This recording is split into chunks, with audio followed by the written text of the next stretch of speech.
Project আর প্রোগ্রামের মধ্যে কি পার্থক্য এটা আমি অবশ্য পড়াইনি, তা আমি বলে দিব। আসলে প্রোগ্রাম হচ্ছে আহ, বড় আকারে যেটা আমরা করি।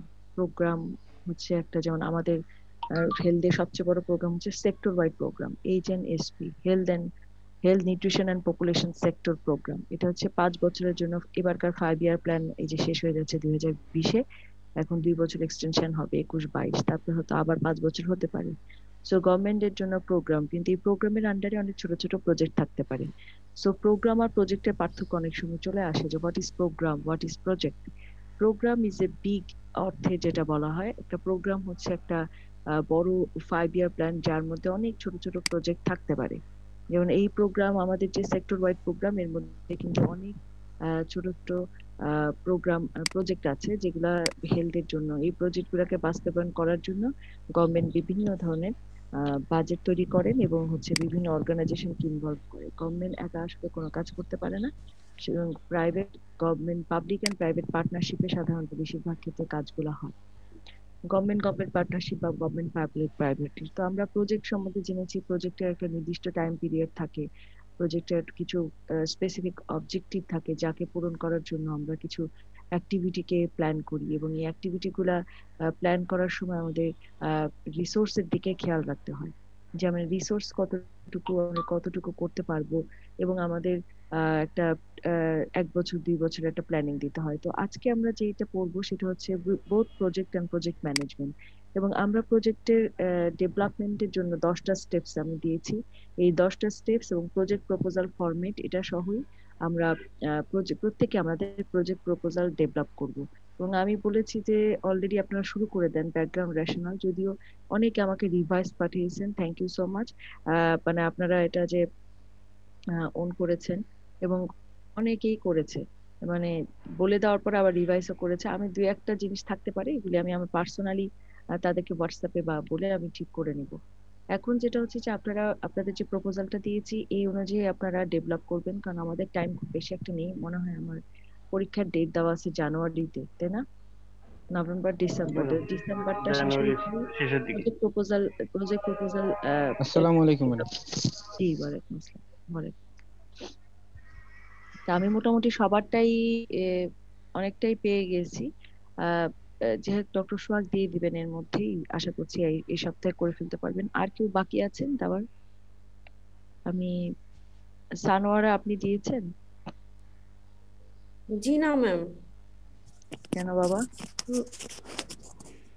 ম্যাম দিয়ে দিব ইনশাল্লাহ মাঝখানে। ম্যাম আমি কিছু ক্লাস মিস করেছি, তো মানে নিজে নিজে জিনিসটা আর কি বুঝতে একটু আয়ত্তে নিয়ে তারপরে একটু টাইম লাগছে। হ্যাঁ, এটাই সমস্যা, এটা ক্লাসটা মিস দিলে এই ঝামেলাটা হয়। তানজুমা দিয়েছেন? না ম্যাডাম, দেইনি এখনো। আবারও দেরি কেন তানজুমা? এবার তো তাড়াতাড়ি দিতে হবে। ম্যাডাম আমি আইরিন বলছি ম্যাডাম, আমিও দিতে পারি নাই। জি, আপনারা যে যারা দিতে পারেন না, তারা, ওরা কিন্তু প্রজেক্ট প্রপোজাল এটা ডেভেলপ না করলে, এটা আপনারা নিশ্চয়ই বুঝেছেন যে প্রবলেমটি ডেভেলপ না করলে কিন্তু পরবর্তী মানে প্রজেক্ট প্রপোজালটা ডেভেলপ করা সম্ভব হবে না। যে আজকে আমি যা পড়াবো এগুলা লগ ফ্রেম, এগুলো প্রবলেমটির আন্ডার, মানে একটা মনিটরিং এন্ড ইভালুয়েশন প্ল্যান করতে হলে এইটা আমাদের জানতে হবে। আমি অনেকেরটাই পাইনি, তো দয়া করে আপনারা এর মধ্যে দিয়ে দিন। যদি না দেন তাহলে প্রবলেম হচ্ছে যে আহ, আপনারা কিন্তু প্রজেক্ট প্রপোজাল ডেভেলপ করতে পারবেন না। আর কেউ বাকি আছে? আমারটা বাকি আছে। কাজী হাবিব, কেন দেওয়া নাই? গত ক্লাসটা মিস করছি এবং হচ্ছে কি আমি করে দিব ম্যাডাম ইনশাআল্লাহ। হ্যাঁ, ক্লাস মিস করলে সবচেয়ে বড় সমস্যা। আমি ক্লাসে কিন্তু বারবার বলে দিই কিভাবে ডেভেলপ ম্যাডাম, করতে হবে। ম্যাডাম না, কাজী হাবিব তো আগে ক্লাসে বেশ অ্যাক্টিভ ছিল। কাজী হাবিব মানে ব্যস্ত না, ব্যস্ত নাই। জি ভাই, একটু গত গত সপ্তাহে সেটা পড়ালেখায় বেশ রেগুলার। আচ্ছা, আমি আশা করবো যারা দেন নাই তারা আগামী কালকের মধ্যে দিয়ে দিবেন, শনি রবিবারের মধ্যে দিয়ে দিবেন, কারণ আমাদের প্রজেক্ট প্রপোজাল ডেভেলপমেন্টের জন্য করতে হবে। হ্যাঁ, ঠিক আছে। সিয়াতুন নাইম, ওকে, ওকে, ঠিক আছে, আমরা একটু আসি। সো আমরা যদি আমরা মনে করি যে আমরা একটা প্রজেক্ট প্রপোজাল ডেভেলপ করেছি এবং আমরা এখন আপনি নিজেই আপনার প্রত্যেককে যদি চিন্তা করেন যে আপনারা নিজে যদি কোনো সময় শোনা না যায়, অনেক সময় নেট প্রবলেম হয়, বলবেন আমি সুইচ করব মোবাইল ডাটাতে। আমরা নিজেরা যদি মনে করেন যে আপনারা একজন project manager for a new project, so what will be your consideration, আপনাদের আসলে কনসিডারেশন কি হবে এবং প্রজেক্ট ম্যানেজমেন্টের জন্য আমরা কি করব। আমরা এখানে দেখেছি যে প্রজেক্টের একটা প্রজেক্ট সাইকেলে দেখা যায় যে আমাদের প্রথমে একটা ইনিশিয়েট করতে হয়, তাই না? ইনিশিয়েট মানে কি, আমি একটা উদ্যোগ নিলাম আর কি, ইনিশিয়েশন। আমার একটা মানে আমি চিন্তা করলাম যে আমি একটা কিছু করবো, এটাই ইনিশিয়েশন। তারপরে আমরা প্ল্যানিং করি। এই প্ল্যানিং ফেজ এবং হচ্ছে কি ফেজে কি কি থাকে এগুলি সব কিন্তু আমরা প্রজেক্ট ডেভেলপমেন্টে পড়ে এসেছি। তারপরে আমরা ইমপ্লিমেন্ট করি। এই প্ল্যানিং ফেজের কাজটা আমরা একটু পরে আবার বলবো, আমাদের পুরো প্রজেক্ট সাইকেলটাই আজকে আলোচনা করব।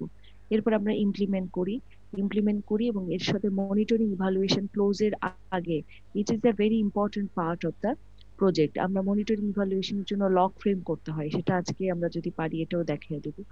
সো মনিটরিং ইভালুয়েশন তারপরে ক্লোজ করি। এরপরে অ্যাডাপ্টেশন আমরা যেটা বলি যে আমাদের প্রজেক্টটা যখনই আমরা একটা চিন্তা করব যে আমরা একটা প্রজেক্ট ডেভেলপ করেছি, আমরা সবসময় চিন্তা করি যে আমরা প্রজেক্টটাকে সাস্টেইনেবল করব। প্রজেক্ট পিরিয়ড শেষ হয়ে যাবে কিন্তু এটার আউটকামটা আসতে থাকবে। সো প্রজেক্ট করলে সেরকমই কিছু করা উচিত। যদি নিড বেস প্রজেক্ট হয়, আমি প্রথম ক্লাসে বলেছিলাম, নিড বেস প্রজেক্ট হলে সেটা কিন্তু সাস্টেনেবল হয় না, কারণ আমি মানুষের প্রয়োজন শেষ, প্রজেক্টও শেষ। কিন্তু যেগুলো রাইট বেস অ্যাপ্রোচে আমরা করি, মানুষের খাদ্য, বস্ত্র, বাসস্থান, শিক্ষা, এই যে মানুষের কিন্তু অনেক হিউম্যান রাইটস আছে। আমি প্রথম ক্লাসে দেখিয়েছি এনজিও এবং ট্রিটিজ, অনেক ইন্টারন্যাশনাল কনভেনশন আছে, হিউম্যান রাইটস আছে। এগুলো নিয়ে যখন আমরা একটা প্রজেক্ট ডেভেলপ করি, that is a continuous process, তাই না? এডুকেশন, আমি একটা স্কুল স্টাবলিশ করলাম, আমি হাই স্কুল ড্রপ আউট নিয়ে কাজ করলাম, প্রাইমারি স্কুলকে বাধ্যতামূলক করার জন্য অ্যাডভোকেসি করলাম, এগুলার ইফেক্ট কিন্তু থেকে যায়। কারণ হচ্ছে আমি একটা একটা জায়গায় পার্মানেন্টলি এনভায়রনমেন্টকে বা এনভায়রনমেন্টকে ইমপ্রুভ করার জন্য আমি একটা প্রজেক্ট নিলাম। যারা স্যানিটেশনের জন্য প্রজেক্ট নেয়, যেমন যে ওয়াশ প্রজেক্ট, তারপরে যে অ্যাকশন এইডের যে প্রজেক্ট গুলা থাকে, বেশিরভাগ ক্ষেত্রে যে হাত ধোয়ার যে প্রজেক্ট, অ্যাটিটিউড পরিবর্তনের প্রজেক্ট, এগুলো সাস্টেনেবল।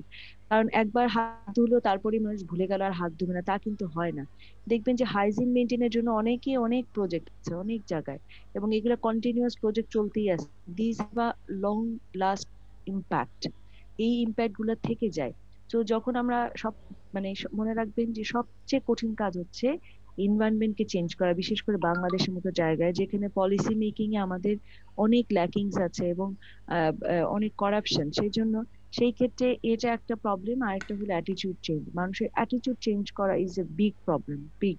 এবং এর জন্য অনেক প্রজেক্ট থাকে যে কারণ আপনি একটা হাইজিন মেনটেন করতে গেলে অ্যাটিটিউড পরিবর্তন করতে হবে, স্যানিটেশন ইমপ্রুভ করতে গেলে অ্যাটিটিউড পরিবর্তন করতে হবে।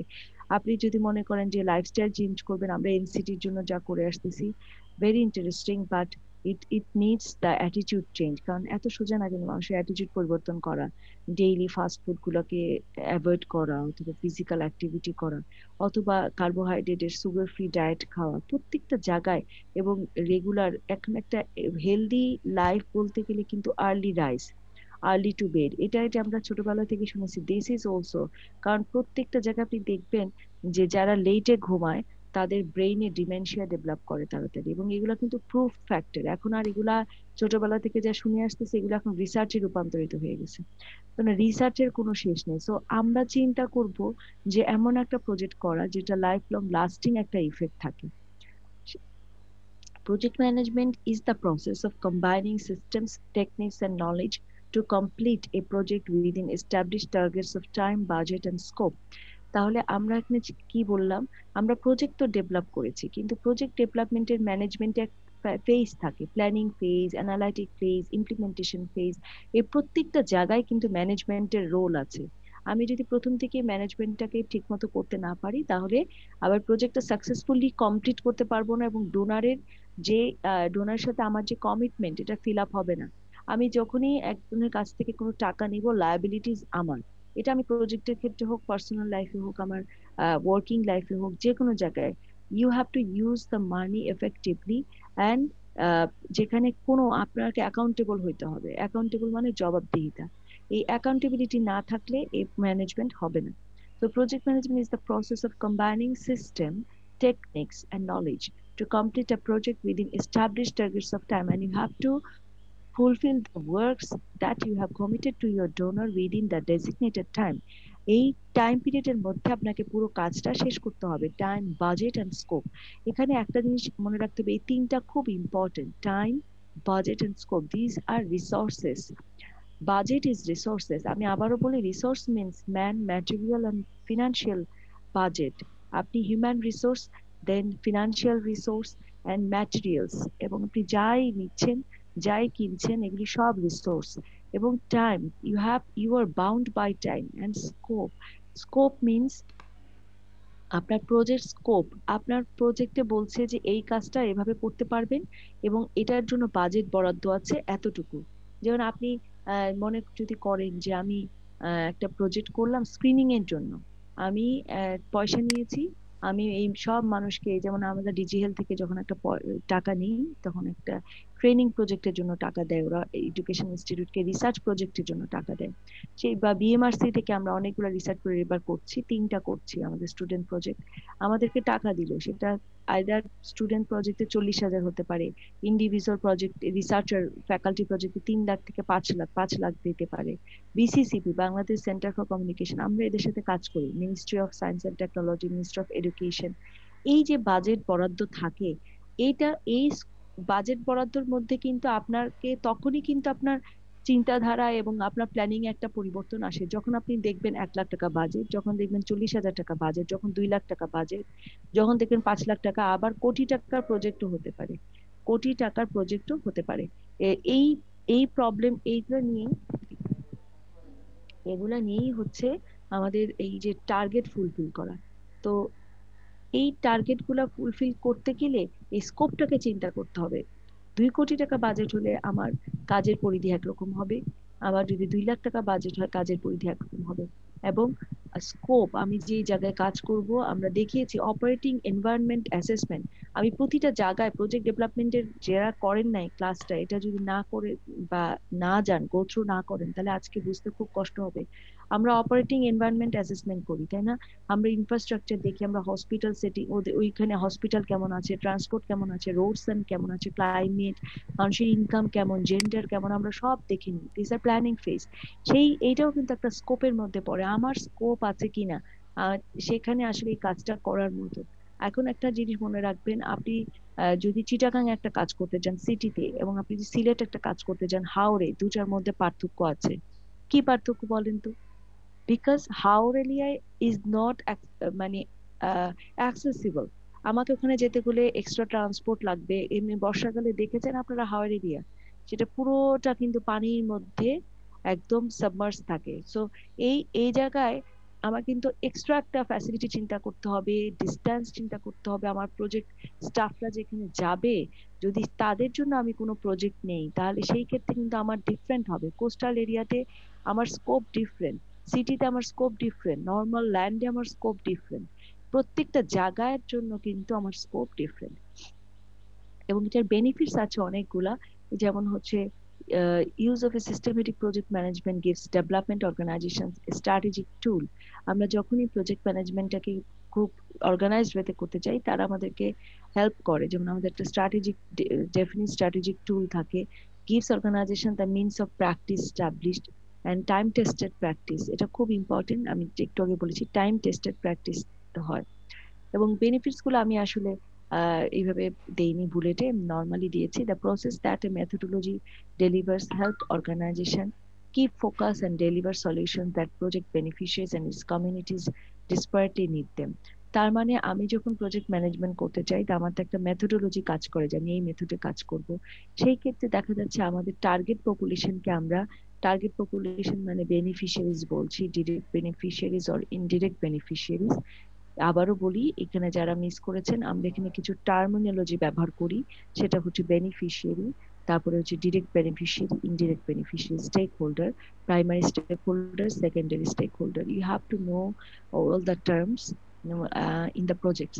So these are very important terms: monitoring, evaluation, advocacy, এগুলি প্রায় পরীক্ষা আসে, যে আমি কিছু টার্ম বলে দিলাম, যেমন প্রজেক্ট কি এটা তো থাকবেই, তারপরে what is beneficiary, what is right based approach, what is need based approach, what is stakeholder, what is primary stakeholder, what is secondary stakeholder, what is beneficiaries, who are the direct beneficiaries, what are the indirect beneficiaries, what is advocacy, projected term গুলো থাকে, what is program project advocacy accountability beneficiary stakeholder, সবকিছু আপনাদেরকে সব term গুলো জানতে হবে। what is log ফ্রেমটা কি এটাও আসে, what is log frame, logical framework matrix আর কি, LFM, what is LFM, what is LFA, logical framework approach.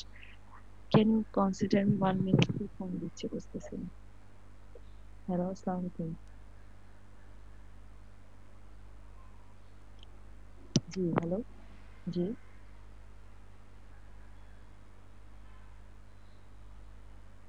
জি। কেন মিঠুন, সবাই তো জয়েন করেছে।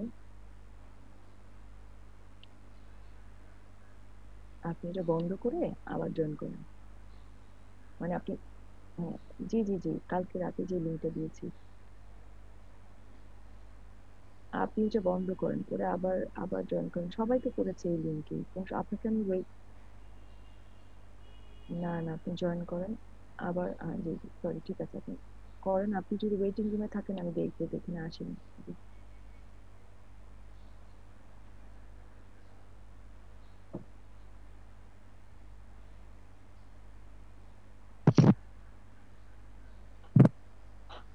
সো আমরা এই টার্মিনোলজি গুলো জানবো, এবং আমরা যখন একটা প্রজেক্ট ম্যানেজমেন্ট করতে যাই তখন আমরা চিন্তা করি বেনিফিশিয়ারিজ এর দিকে আমাদেরকে খেয়াল রাখতে হয়, যে আমাদের বেনিফিশিয়ারি এবং কমিউনিটিতে কোনো ইমপ্রুভমেন্ট হচ্ছে কিনা, এবং the main benefit is an increase in the level of collaboration. এটা মনে রাখবেন, collaboration is a big factors in the project management, এবং আমাদের কিন্তু একটা খুব ভালো কোলাবোরেশন হয় এবং দ্য স্টেক হোল্ডার্স। আমি আবারও বলেছি, the delivery of consistent results of predictable quality and define roles and responsibility that ensure proper accountability.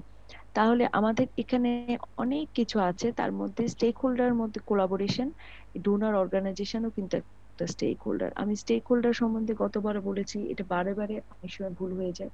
আপনাদের প্রজেক্টে কিন্তু স্টেক হোল্ডার আইডেন্টিফিকেশন এবং স্টেক হোল্ডার টেবিল ম্যাট্রিক্সটা দিতে হবে, হ্যাঁ, এটা সবাই ডেভেলপ করে ফেলবেন। যেমন ধরেন আপনার একটা এরিয়াতে আমরা যদি বেস না করি, যদি রুরাল বেস করি, কেউ যদি কারো গ্রামের বাড়িতে করতে চান বা উপজেলা বেস করতে চান কোনো প্রজেক্টে, ঠিক আছে আমি আমার গ্রামে ম্যাটারনাল হেলথ ইমপ্রুভমেন্ট করব, অথবা চাইল্ড হেলথ ইমপ্রুভমেন্ট করব, অথবা আমি একটা স্কুল স্টাবলিশ করব, অথবা আমি স্যানিটেশনের ব্যবস্থা করব, অথবা আমি একটা যে কোনো একটা সোসাইটিতে, যেমন পুনম করেছিল ফিশিং সোসাইটি, কেউ করতে, এরকম যে কোনো ধরনের একটা সোসাইটির মধ্যে যদি আমি কাজগুলো করতে যাই যে কোনো জায়গায়, তো স্টেক হোল্ডার হচ্ছে যাদের জন্য কাজটা করব। যেমন ধরেন ও লিখেছিল ফিশিং সোসাইটি, তো ফিশিং সোসাইটি মানে আমি জেলেদের, যারা ফিশিং মাছ জেলে হোক অথবা মাছ নিয়ে এসে বিক্রি করুক বা বিজনেস করুক, তার মানে ডিরেক্ট বেনিফিশিয়ারি হচ্ছে সেই মাছ, জেলে অথবা যারা মাছ বিক্রি করে তারা হচ্ছে ডিরেক্ট বেনিফিশিয়ারি, তাদের জন্য আমি কাজটা করব। কিন্তু যখন আমি কাজটা করতে যাব, তার মধ্যে ইনডিরেক্ট বেনিফিশিয়ারি হচ্ছে কমিউনিটি, যারা তার সাথে কাজ করবে।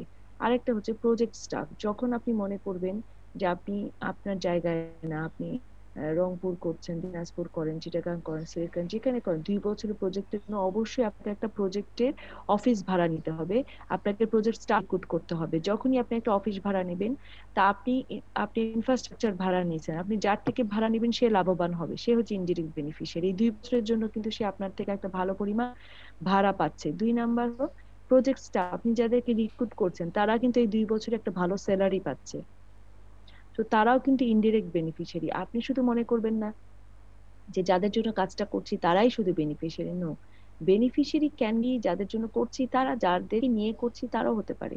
আরেকটা জিনিস হচ্ছে যে কোনো জায়গায়, যেমন ধরেন আমরা আগে দেখতাম যে আপনারা মাদানী সড়কটায় গিয়েছেন কিনা শেষের দিকে, ইউনাইটেড সিটি, এখানে স্কুল হয়েছে, ইউআই হয়েছে, তো ইউআই এর আশেপাশে কিন্তু আর কিছুই ছিল না। এখন দেখা যাচ্ছে এখানে ছোট ছোট খাবার দোকান করে উঠেছে। আপনারা ওই জায়গাটায় ঘুরতে গিয়েছেন কিনা, ওখানে একটা শেফস টেবিলের একটা ব্রাঞ্চও হয়েছে। মানে কন্টেইনার দিয়ে না, ইটস এ নাইস প্লেস। আচ্ছা যাই হোক, তো ইউআইইউ তে তো আমার যেতেই হবে, আমার বাচ্চারা সার্জন উইলসন স্কুলে পড়ে, ওইখানে আমি অনেক দিন ধরে যাই। তো আমি প্রতিদিন যেতাম, আর আমি লোকালয়টা গড়ে উঠতে দেখেছি নিজের চোখে। তো আস্তে আস্তে কিন্তু এই যে ইউনিভার্সিটিটা হওয়ার কারণে আশেপাশের মানুষের চায়ের দোকান, খাবারের দোকান, তারপরে বিভিন্ন ফটোকপির দোকান দেখবেন আস্তে আস্তে আস্তে আস্তে আস্তে চারপাশ দিয়ে গড়ে উঠেছে। What is this? এই জিনিসটা হলো এই ইউনিভার্সিটি কিন্তু জন্য তারা কিন্তু বেনিফিট পাচ্ছে, এই local people. This is called indirect beneficiary. এরকম কিন্তু প্রজেক্টের ক্ষেত্রেও হয়, এটা প্রজেক্টের ক্ষেত্রেও হয়। কিভাবে হয়? কারণ প্রজেক্টে যখন আপনি একটা জায়গা নিচ্ছেন যেখানে কিছু মানুষ থাকবে, এখানে আপনি স্টাফ রিক্রুটমেন্ট করবেন, মানুষ যাবে, সেখানে একটা খাওয়া দাওয়ার ব্যবস্থা হবে, সেখানে এইরকমই হয় লোকালয় যখন কোনো একটা কাজ করতে যায়। সো এখানে কমিউনিটি বেনিফিট একটা হচ্ছে, তাদের আর্নিং এর মাধ্যমে তারা বেনিফিট হচ্ছে, আরেকটা হচ্ছে আপনি ডিরেক্ট বেনিফিশিয়ারির জন্য যে কাজগুলো করবেন এটা অটোমেটিক কমিউনিটিতেও ছড়ায় যাবে। সো এইখানে যারা প্রত্যক্ষ পরোক্ষভাবে জড়িত, ডিরেক্টলি এবং ইনডিরেক্টলি ইনভলভ, তারা সবাই stakeholder. Primary stakeholder হচ্ছে আমি যেটা বলেছিলাম যে বিয়ের পাত্রপাত্রী আর কাজী, যাদেরকে ছাড়া কাজটা হবেই না। সো ডিরেক্ট বেনিফিশিয়ারিজ হচ্ছে প্রাইমারি স্টেক হোল্ডার, এবং আদার কমিউনিটি পিপল, এবং হচ্ছে যাদেরকে দিয়ে যেমন টিচার্স, প্যারেন্টস, যেমন এখানে বলেছিলাম কাজী, এরা হচ্ছে primary stakeholder. Secondary stakeholder হচ্ছে আদার ডোনার এজেন্সি, তারপরে হচ্ছে আপনার কমিউনিটি লিডার্স, ওপিনিয়ন লিডার্স, তারপরে হচ্ছে ম্যানেজারিয়াল হেলথ ম্যানেজার্স, তারপরে হচ্ছে গভর্নমেন্ট। এরা হবে সেকেন্ডারি স্টেক হোল্ডার, যারা অবশ্যই আপনার কাজের সাথে জড়িত কিন্তু ডিরেক্টলি নয়, ইনডিরেক্টলি, যাদের মাধ্যমে আপনি অ্যাডভোকেসি করবেন, মনিটর করবেন। আমি এইটা আবারও আপনাদেরকে ক্লিয়ার করে দিলাম। সো এখন আমরা, মিঠুন জয়েন করতে পারছে না, কেন পারছে না আমি জানি না।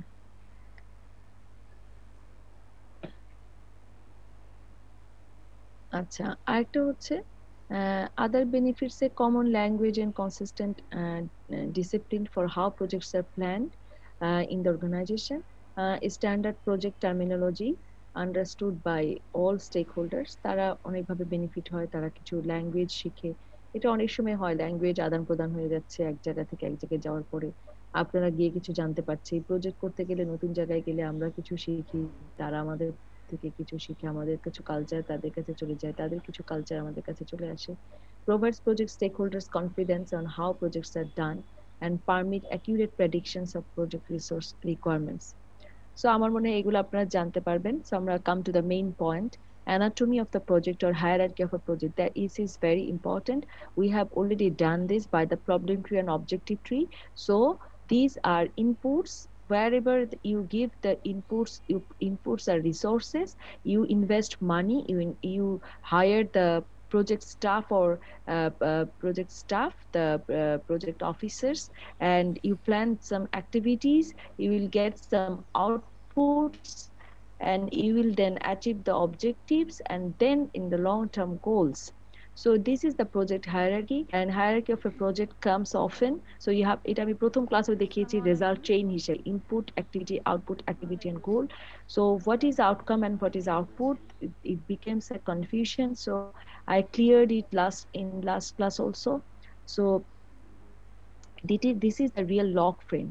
So log frame is USAID log frame আছে, ওয়ার্ল্ড ব্যাংকের আছে, European Union, food and agriculture organization, এটা মানুষের জন্য ফাউন্ডেশন। সো লগ ফ্রেমে সাধারণত এই জিনিসটাই থাকে, goal, objective, output and activity, input তো আছেই। সো এইভাবে করে আমরা একটা লগ ফ্রেম আপনাদেরকে দেখাবো। সবসময় মনে রাখবেন ফাইনাল গোল, আমি আবারও বলেছি, গোল ইজ লং টার্ম। এটা আপনি সাথে সাথে পাবেন না আপনার 2 বছরের প্রজেক্টে, but your direction will be to achieve the goal. Then intermediate goal is objectives, এটা আমরা সাধারণত অ্যাচিভ করতে পারি বাই আওয়ার প্রজেক্ট টাইম। আর আউটপুট ইজ ইমিডিয়েট আউটকাম, যেগুলো থাকে মানে ইমিডিয়েট রেজাল্টস, সেটাই হচ্ছে আউটপুট। এখানেও দেখা যায় ইমিডিয়েট রেজাল্টস, এটা আপনারা করেছেন অবজেক্টিভ ট্রিতে। So goal, objective, output and activities plan. So commonly used terminology, direct beneficiary, indirect beneficiary.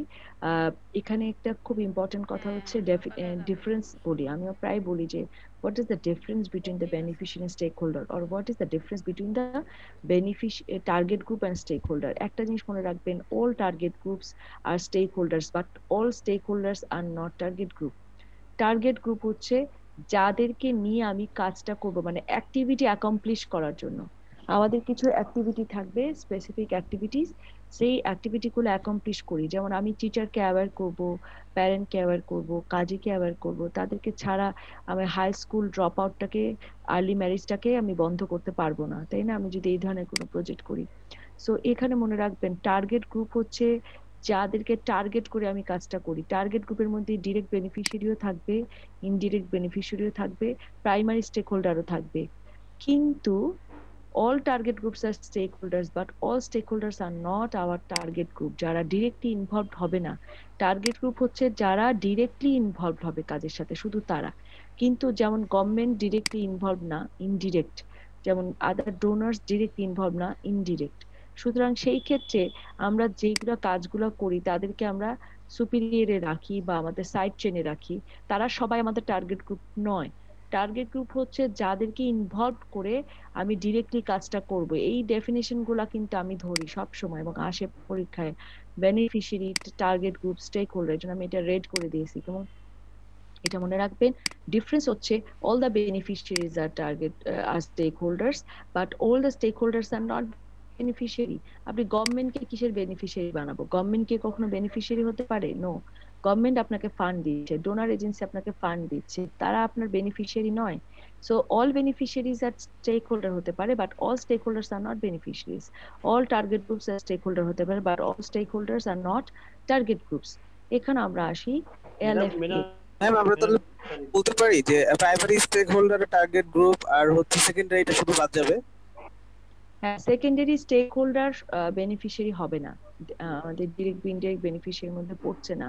বা সেকেন্ডারি স্টেক হোল্ডার সব ক্ষেত্রে অল টার্গেট গ্রুপের মধ্যেও পড়বে না, বেনিফিশিয়ারি তো হবেই না। কিন্তু টার্গেট গ্রুপও সবসময় থাকবে না, কিছু কিছু ক্ষেত্রে থাকতেও পারে, বেশিরভাগ সময়ই থাকে না। জি, আরেকজন বলতে চাচ্ছিলেন কি? ম্যাডাম টার্গেট গ্রুপের শুধু মানে মানে এটার আউটকামটা করবে। হ্যাঁ, টার্গেট গ্রুপ হচ্ছে আপনি যে স্পেসিফিক অ্যাক্টিভিটি প্ল্যান করবেন, হ্যাঁ, আউটপুট গুলা যে আমি যে অ্যাক্টিভিটি গুলা করলাম, হ্যাঁ, শুধু রেজাল্টটা, ইমিডিয়েট রেজাল্ট গুলার জন্য টার্গেট গ্রুপকে দরকার। টার্গেট গ্রুপ হচ্ছে যাদেরকে ইনভলভ করে কাজটা করব, সেটাই হচ্ছে টার্গেট গ্রুপ। কিন্তু সব স্টেক হোল্ডারকে কিন্তু আমি আমার প্রাথমিক ফেজ, সেকেন্ডারি ফেজ, এই ফেজে ইনভলভ করি না। যেমন কিছু অ্যাডভোকেসি করি, সেটা হচ্ছে সাস্টেনেবিলিটির জন্য, এটা আমার প্রজেক্টের একটা প্ল্যান, কিন্তু তারা আমার টার্গেট গ্রুপ নয়।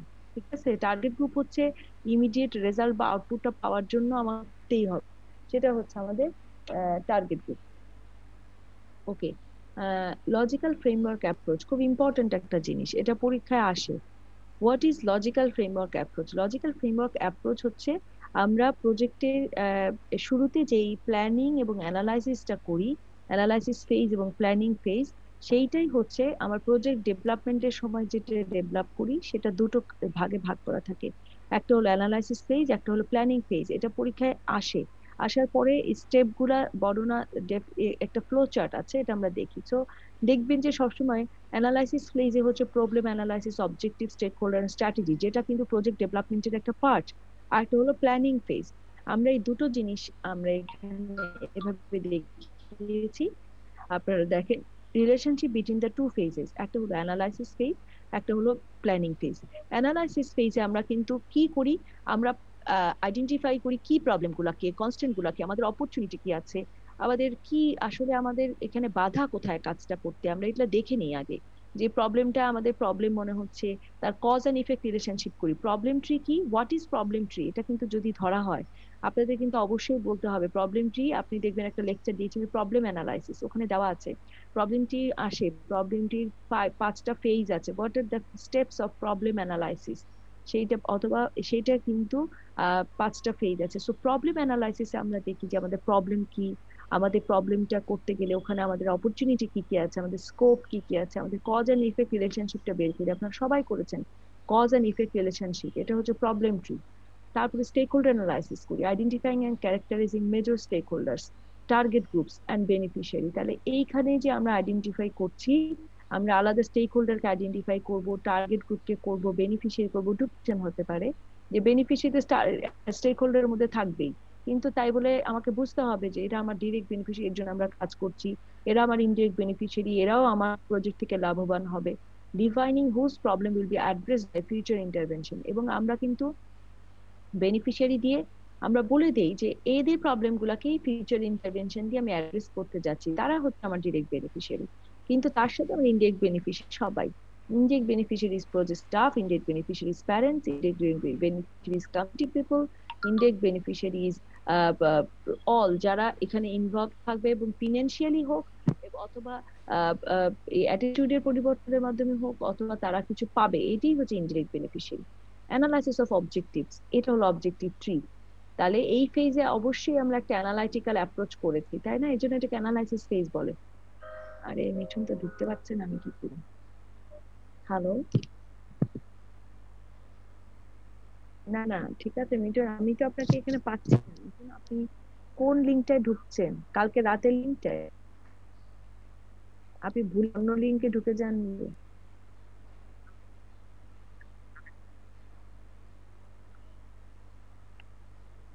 না, তাহলে আপনার বোধহয় এতে প্রবলেম হচ্ছে। এখানে তো সবাই ঢুকেছে এবং কারো তো প্রবলেম হয়নি, বের হয়ে আবার ঢুকে গেছে। আপনার নেটের প্রবলেম হতে পারে।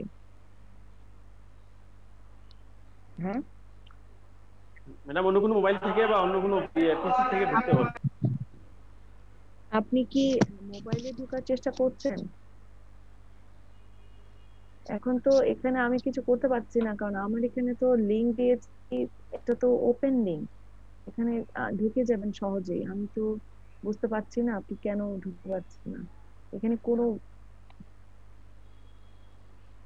হ্যাঁ কিন্তু এরর দেখার কথা না, এখানে আমরা 27 জন আছি, তো সবাই তো ঢুকেছে এই লিঙ্কে। অন্য ডিভাইস থেকে ট্রাই করতে বলেন, অনেক সময় এরকম হয়। হ্যাঁ, না না আপনাকে বন্ধ করবো মানে আমি বুঝি নাই। না না না, আমি তো কোনো ভাবে কাউকে কোনো ব্লক করিনি। আর আপনি তো এখানে জয়েন করলে আমি দেখবো, কিন্তু you are not in the মানে পার্টিসিপেন্টস লিস্ট। আমার মনে হয় যে আপনার নেট প্রবলেম থাকলে অনেক সময় এটা হয়, ঢোকা যায় না। সো ক্যান ইউ ট্রাই আপনার নেট প্রবলেম কোনো আছে কিনা? আমি তো বুঝতে পারছি না কেন ঢুকতে পারছি না এখন। ওকে ওকে, আমাদের স্টুডেন্টসদের জিজ্ঞেস করি, আপনাদের কোনো আইডিয়া আছে কেন একজন ঢুকতে পারছে না? আমি তো বুঝতে পারছি না। ম্যাডাম, আমার মনে হয় ওনার সফটওয়্যারের প্রবলেম, উনি নতুন করে সফটওয়্যার ইনস্টল দিয়ে। সফটওয়্যারের প্রবলেম হতে পারে, জুমে। জি হ্যাঁ ম্যাডাম, জুম প্রবলেম। কিছু না, আপনার জুমে কোনো প্রবলেম হতে পারে। সফটওয়্যারটা আনইনস্টল করে, জি জি আনইনস্টল করে জুমটা আবার ডাউনলোড জিজ্ঞেস করে যে রেকর্ড করবে কিনা, জুম রেকর্ড করবে কিনা, ওনারা তো সেখানে আপনি আপনার নেম এবং হচ্ছে ইমেল অ্যাড্রেসটা নতুন করে দিয়ে আরেকবার লগ ইন করে দেখেন। আমার এখান থেকে কোনো প্রবলেম হলে তো আমরা এতদিন ঢুকতে পারতাম না। আমি তো এটা বুঝতে পারছি না, সরি। হ্যাঁ, প্রবলেমের জন্য আপনি একটু চেষ্টা করেন।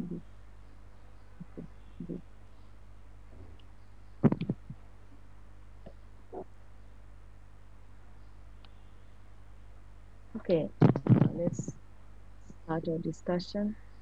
So এখানে আমরা দেখেছি যে আমরা অবজেক্টিভ অ্যানালাইসিস করেছি। কিভাবে করেছি?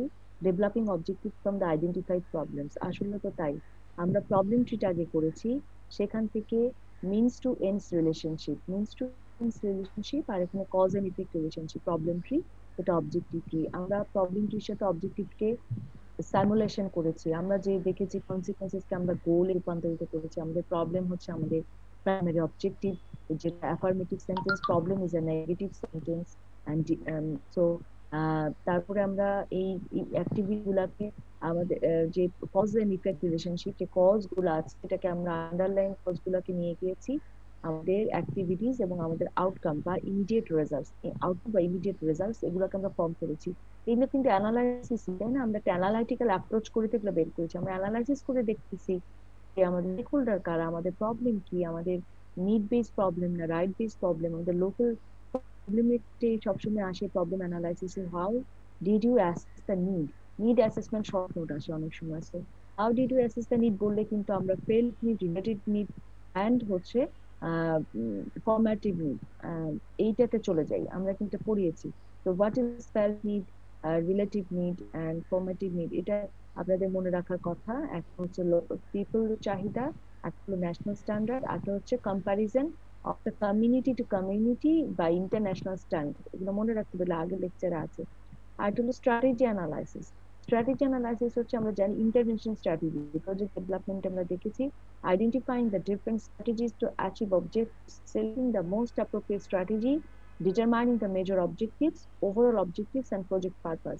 ওভারঅল অবজেক্টিভ একটা থাকবে, প্রজেক্ট পারপাস কে কাকে বলছে, পারপাস হচ্ছে যে মেইন অবজেক্টিভ, বাকিগুলো হচ্ছে যে ইন্ডিভিজুয়াল অবজেক্টিভ আছে না, যেগুলো কজ, যে ওটাও কমাইতে চাই, আপনারা একটা কজ দেন এবং কজ দিয়ে কিন্তু আমরা বলি যে আমরা ওইটাকে ওভারকাম করার জন্য অ্যাক্টিভিটি করবো, ওটাকে করার জন্য অ্যাক্টিভিটি করবো, আস্তে আস্তে আমরা মেইন প্রজেক্ট পারপাসে পৌঁছে যাই। সো স্ট্র্যাটেজি আমরা দেই, ইন্টারভেনশন স্ট্র্যাটেজি, যেমন আমরা ওয়ার্ক স্ট্র্যাটেজি গুলা করি যে আমরা এটা করবো, আমরা অ্যাডভোকেসি করবো, আমরা অ্যাওয়ারনেস করবো, আমরা তাদেরকে ইনকাম সোর্স বাড়ানোর জন্য ধরনের একটা স্ট্র্যাটেজি করব, যে একটা কোনো প্ল্যানিং করব। এটাই হচ্ছে। আচ্ছা, কাউসারও জয়েন করতে পারছে না, মামুন লিখেছে, মিঠুন জয়েন করতে চাচ্ছে না, so what can be done. আমি তো আসলে বুঝতে পারছি না, আমি কি ক্লাসটা বন্ধ করলে সবাই ডিসকানেক্ট হয়ে যাবে, ওরা কেন জয়েন করতে পারতেছে না? কোনো সমস্যা হলো আমার লাইনে? আমি তো বুঝতেছি না।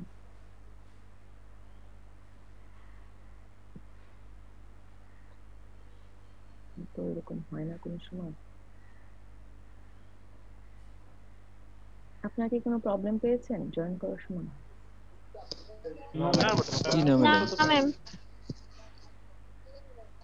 দুজন স্টুডেন্ট জয়েন করতে পারছে না, কি করার? লেকচারটা একটু রেকর্ড করে রাখতে পারলে ভালো হয়, আমরা পরে হয়তো দেখে নেব। It's a good idea. It's an option.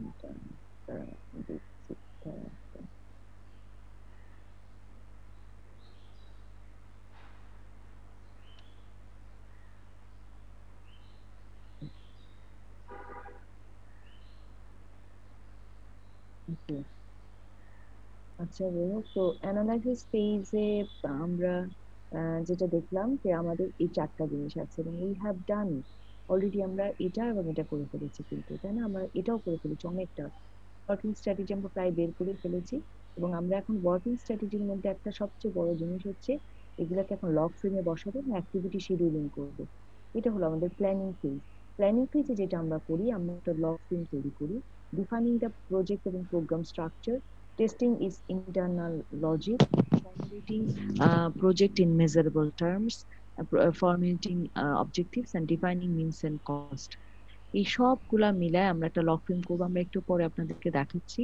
তারপরে অ্যাক্টিভিটি শিডিউলিং, আপনারা কিন্তু একটা প্ল্যান করেছেন, এই অ্যানালাইসিস ফেজে কিন্তু আপনারা কিছু অ্যানালাইটিক্যাল করে আপনারা একটা স্ট্র্যাটেজি বের করেছেন যে আমরা এই কাজগুলোর মাধ্যমে এই প্রজেক্টটাকে আমরা অ্যাচিভ করব, কিন্তু এইটার জন্য একটা অ্যাক্টিভিটি শিডিউল লাগবে।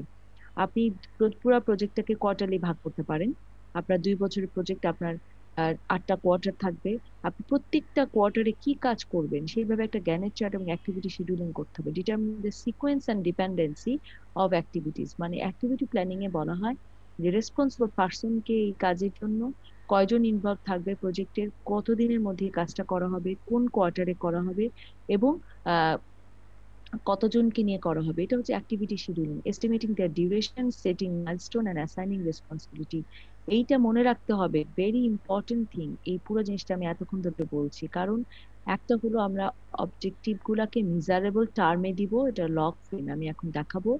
আর একটা হলো অ্যাক্টিভিটি শিডিউলিং করবেন, আপনারা কিন্তু দিতে হবে প্রজেক্ট প্রপোজালে একটা অ্যাক্টিভিটি দিবেন, আপনি যে অ্যাক্টিভিটি গুলো প্ল্যান করেছেন সেই অ্যাক্টিভিটি শিডিউলিংটাই আপনি একটা আপনার অনুযায়ী, আপনার যদি 2 বছরের প্রজেক্ট হয় আপনার অনুযায়ী আপনি এটাকে সাজাবেন যে ফার্স্ট কোয়ার্টারে কি কি করবেন, সেকেন্ড কোয়ার্টারে কি কি করবেন, থার্ড কোয়ার্টারে কি কি করবেন, fourth quarter, fifth, six, seven, এই 2 বছরের হতে পারে প্রজেক্ট, 4 বছরের হতে পারে, সেইভাবে আপনি কিন্তু সাজাবেন কাজগুলাকে। এবং এই কাজগুলাকে সাজালে শুধু হবে না, যে মাইলস্টোন করতে হয়। মাইলস্টোন হচ্ছে কাজটা আসলে যে করব, এই কাজটার উদ্দেশ্য কি, এই কাজটা দিয়ে আমি কি অ্যাচিভ করব, এই কাজটার কতদিন লাগবে শেষ করতে, এবং কাজটা হচ্ছে রেসপন্সিবিলিটি কি। আমরা যেমন সব কাজ তো সবাই করি না, তাই না, আমাদের অর্গানাইজেশনে যদি এমন হয় ভিসির কাজ একটা, প্রোভিসির কাজ একটা, রেজিস্টারের কাজ একটা, ট্রেজারের কাজ একটা, ফিনান্সের কাজ একটা, হেড অফ দ্য ডিপার্টমেন্টের কাজ, মানে ডিনসের কাজ আলাদা, এটা কি, ইট ইজ রেসপন্সিবিলিটি। তো একটা হলো জব রেসপন্সিবিলিটি, আর একটা হলো অ্যাক্টিভিটি রেসপন্সিবিলিটি। জব রেসপন্সিবিলিটি কিছু কিছু ফিক্স পজিশনে থাকে, যে এরা এই জবের মানুষ, যেমন প্রজেক্টে তাই, প্রজেক্টে কে থাকবে, একটা অর্গানোগ্রাম থাকে, সবচেয়ে উপরে কে থাকে, ইডি, এক্সিকিউটিভ ডিরেক্টর। এই প্রজেক্ট অর্গানোগ্রাম দিতে হয় একটা। এবং job responsibility project executive director, তারপর হচ্ছে প্রজেক্ট ম্যানেজার, প্রজেক্ট অফিসার, প্রজেক্টের অ্যাডমিন অফিসার বা ফিন্যান্স, তারপরে হচ্ছে ফিল্ড অফিসার, তারপরে প্রজেক্টের জন্য আপনি আরো নিতে পারেন, ক্লিনার থাকতে পারে আপনার 2 বছরের জন্য, একজন কুক থাকতে পারে, তাই না, পিওন থাকতে পারে, এই ধরনের অনেক কিছু থাকবে একটা প্রজেক্টের জন্য, একটা অফিস চালাতে যা লাগে, অফিস স্টাফ, তাহলে ফিল্ড অফিসার, অনেক কিছু হয়। তো প্রত্যেকের কিন্তু জব রেসপন্সিবিলিটি দিয়েই আপনাকে রিক্রুট করতে হয়, এটা জানেন বোধহয়, যে জব রেসপন্সিবিলিটি ছাড়া কোনো রিক্রুটমেন্ট হয় না। সো এই ক্ষেত্রে অ্যাক্টিভিটি শিডিউলিং কোন কাজটা আসলে কার দায়িত্ব? ফিনান্স তো ডেফিনেটলি ফিনান্সই দেখবে।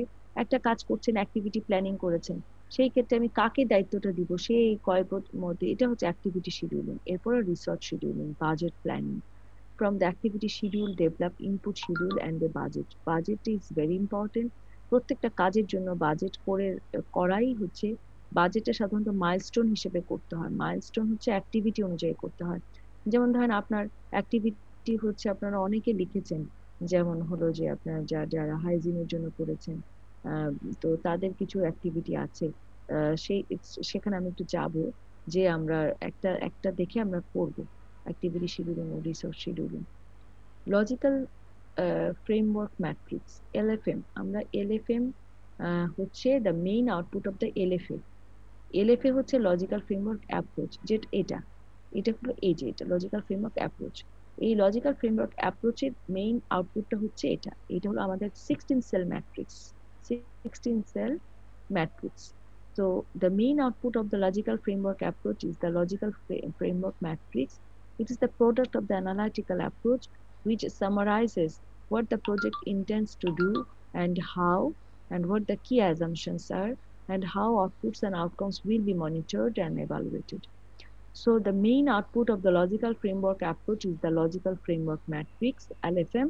It is the product of the analytical approach. এখানে আমরা অ্যানালিটিক্যাল অ্যাপ্রোচের একটা প্রোডাক্ট, যেটা আমরা একটু আগে বলেছি, প্রোডাক্ট অফ অ্যানালিটিক্যাল অ্যাপ্রোচ, মানে আমি যে অ্যানালিটিক্যাল ফেজটা পার করলাম তার প্রোডাক্ট হিসেবেই কিন্তু লগ ফ্রেম আসলো। আমরা লগ ফ্রেমে যা যা বসাবো, এটা আমরা অলরেডি প্রবলেম ট্রি এবং অবজেক্টিভ ট্রিতে আমরা অ্যাক্টিভিটি প্ল্যানিং এ করে ফেলেছি, সেটাকে এখন আমরা একটা ইন্ডিকেটর বেস মেজারেবল ছকে বসাবো।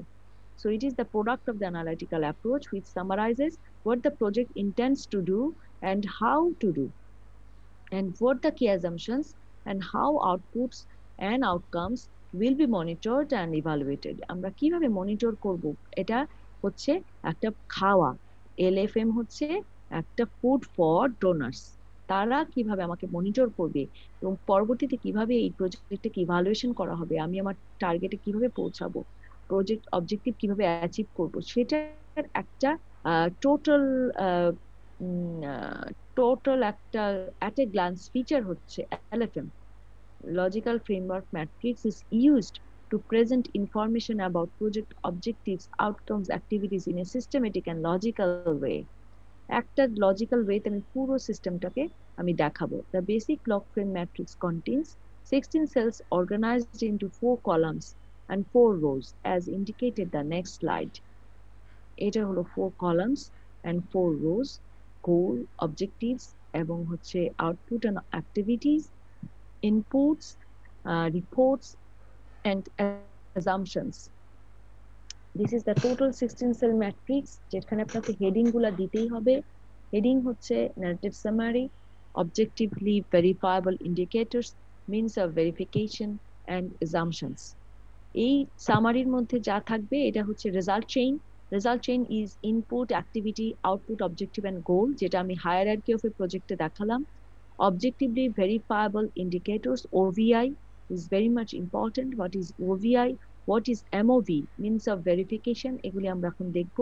And what are the assumptions? What are the assumptions? This is called the logical framework matrix. And অনেক সময় 2-3 মার্কে এটাও আসে যে just draw the logical framework matrix. This is your logical framework matrix. You have to draw one. আমি যদি আপনাকে একটা দেখাতে পারি, I don't know আছে কিনা, wait, this is the logical framework matrix DFID model. এইটা আপনাদেরকে দেখানোর জন্য আমি দিয়েছি।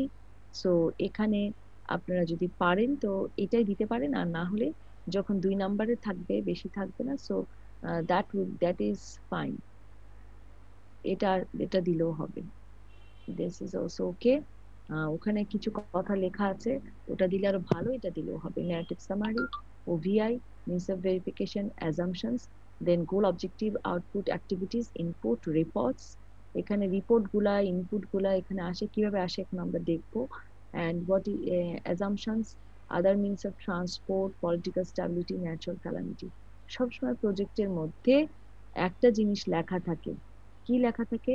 এটা ইমপ্লিমেন্টিং এজেন্সি ডোনার এজেন্সির কাছে লিখে দেয়, we will implement this project within this time period and all the activities and the OVI will be achievable if the political situation is stable, if there is no natural calamity, if there is no disaster, and if other means of all transports are available। প্রত্যেকটার জন্য এরকম করে assumptions দেওয়া থাকে। তার মানে কি, ধরেন আমি একটা প্রজেক্ট নিলাম এবং প্রজেক্ট নেওয়ার পরে কোভিড শুরু হয়ে গেল। কথার কথা, আমি তো জানতাম না কোভিড আসবে। আমার প্রজেক্ট ছিল জানুয়ারি 20 থেকে ডিসেম্বর 22, 2 বছরের। এর মধ্যে দেখা গেল যে লকডাউন হয়ে শুরু হয়ে গেছে। এইটা হলো অ্যাজাম্পশনস। অ্যাজাম্পশনস রাখতে হবে এই কারণে যে কোনো যদি এমন কন্ডিশন হয় যে আপনি কাজটা কিন্তু শেষ করতে পারলেন না, সেটা কিন্তু তখন আপনার ডোনার বলবে যে না, তুমি তো আগে কোনো অ্যাজাম্পশনস দাওনি, তুমি বলেছো তুমি করতে পারবে। সেই জন্য অ্যাজাম্পশনস at the predictions আর দ্য ডোনারের সাথে আপনার বোঝাপড়া। যে এখন মনে করেন আপনি টাকা নিয়েছেন, আপনার ফার্স্ট কোয়ার্টারের টাকা চলে আসছে, মার্চ থেকে লকডাউন শুরু হয়ে গেছে, আপনি তো কাজ করতে পারেননি। তারপরে আপনার পুরো এরকম, আপনি কি জানতেন গত বছর যখন আমি এই ম্যাট্রিক্সটা অ্যাপ্লাই করেছি, ধরেন এটা তো আর হঠাৎ করে আসে নাই, প্রজেক্টে আমি যখন অ্যাপ্লাই করেছি তখন আমি কোনো অ্যাজাম্পশনস দেইনি। আমি বলেছি আমি 2020-এর 21-এর মধ্যেই পুরো এই টাকা দিয়ে উঠিয়ে দিব, কিন্তু আমি পারি নাই কারণ আমার লকডাউন শুরু হয়ে গেছে। এখন আমি এই টাকাটা ফেরতও দিতে পারছি না। এখন ডোনার কি করবে? এটা হল্ট করে রাখবে এবং এক্সটেনশন করবে project period. This are called assumptions. হঠাৎ করে একটা ন্যাচারাল ক্যালামিটি হতে পারে, আপনি কোস্টাল এরিয়াতে কাজ করতে গেছেন, জলোচ্ছ্বাস হয়ে সব অবস্থা খারাপ। তারপরে হতে পারে পলিটিক্যাল স্ট্যাবিলিটি নাই, হয়তো কেউ মারা গেছে অথবা কোনো মার্ডার হলো বা কিছু হলো, এলাকা বন্ধ 1 মাস, অনেক কিছু হতে পারে। পলিটিক্যাল আনস্টেবিলিটি, ন্যাচারাল ক্যালামিটি, হয়তো বা ট্রান্সপোর্টের সমস্যা, রাস্তা এমন ভাঙ্গা যে ওই জায়গাটাকে, যেই জায়গায় আমি করতে চাই কাজটা, সেখানে আমি অ্যাক্সেসই করতে পারছি না। সেই এগুলা, these are assumptions. So I think you are clear যে আপনাকে সবসময় ডোনার এজেন্সিকে একটা অ্যাজাম্পশনস দিয়ে দিতে হবে যে ডিফাইন পিরিয়ডের মধ্যে কাজ তখনই শেষ হবে যদি এই ধরনের কোনো প্রবলেম না থাকে। এভাবে করে একটা অ্যাজাম্পশনস দিয়ে দিতে হয়। So now come to the point. আমরা এখন একটা একটা করে যাব। আমাদের এই 4টা ম্যাট্রিক্স, আমি আশা করি যে sectional matrix you are well acquainted. Now come to the goal. The program goal is the higher objective towards which the project is expected to contribute. আমরা আলটিমেটলি এই গোলের দিকেই আমরা এগিয়ে যাব এবং এটাই আমাদের কন্ট্রিবিউশন হবে from our project.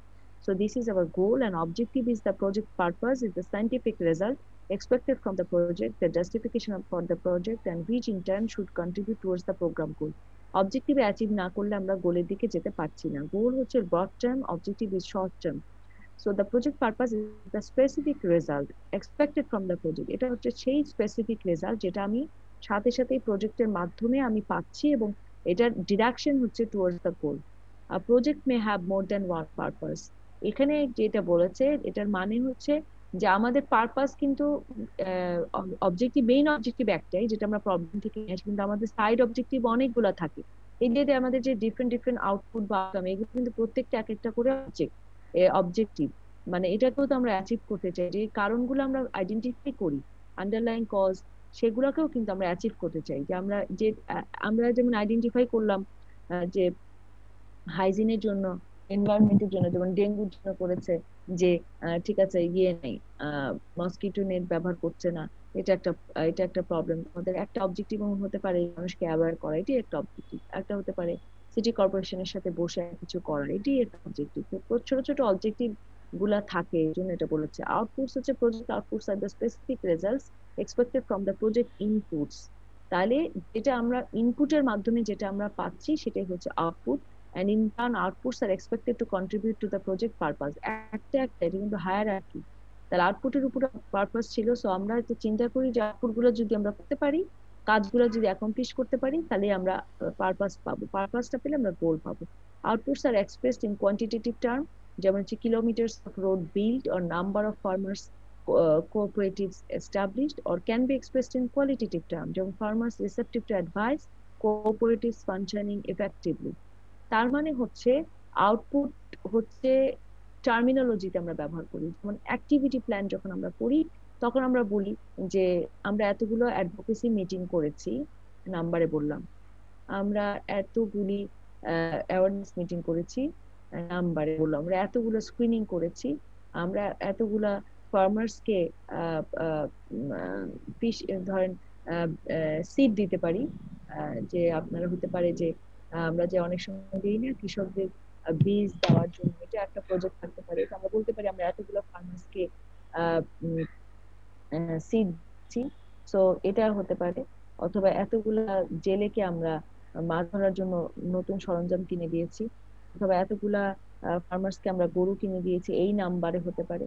তো এটা হলো আউটপুট। এটা হলো আউটপুট, যেই কাজটা আপনি অ্যাকমপ্লিশ করেছেন সেটা আপনি কোয়ান্টিটেটিভ টার্মে বলতে পারেন, সেটা আপনি কোয়ালিটেটিভ টার্মেও বলতে পারেন। যেমন আমি এতজনকে অ্যাওয়্যার করেছি, অ্যাডভাইস দিয়েছি, সেটা অ্যাওয়্যার হয়েছে কিনা সেটা হচ্ছে আউটকাম। কিন্তু আমি করেছি, আমি এতজনকে এতগুলো অ্যাওয়ারনেস মিটিং করেছি, এতজন পার্টিসিপেন্টস ছিল, কিন্তু বাকিটা তো আউটকামের ব্যাপার। এই these are qualitative and quantitative terms যেগুলো আউটপুটে আমরা দেখি। Another is activities. Activities are the actions carried out as part of an intervention. আমরা যখন কোনো ইন্টারভেনশন স্ট্র্যাটেজি করি, অ্যাক্টিভিটি প্ল্যানিং করছি, তখন আমরা যেগুলো করব সেটাই activities. You know that. And inputs are the resources used to carry out an activity or series of activities. এটা আমি অনেকবার বলেছি, input are the resources. Now come to the main জিনিস, আপনারা এটা বুঝতে হবে what is OVI and what is MOV. What is OVI and what is MOV? OVI is an indicator. আচ্ছা, শোনা যাচ্ছে আমাকে? আপনারা ফলো করতে পারছেন সবাই? জি জি ম্যাম, ম্যাম। শুনতে পাচ্ছি। জি ম্যাডাম। খুব ইম্পর্টেন্ট ক্লাস আজকে। যারা জয়েন করতে পারতেছে না তারা আপনার কাছে মিটিং আইডি আর পাসওয়ার্ডটা চাচ্ছে। মিটিং আইডি আর পাসওয়ার্ড, হ্যাঁ, মিটিং আইডি আর পাসওয়ার্ড।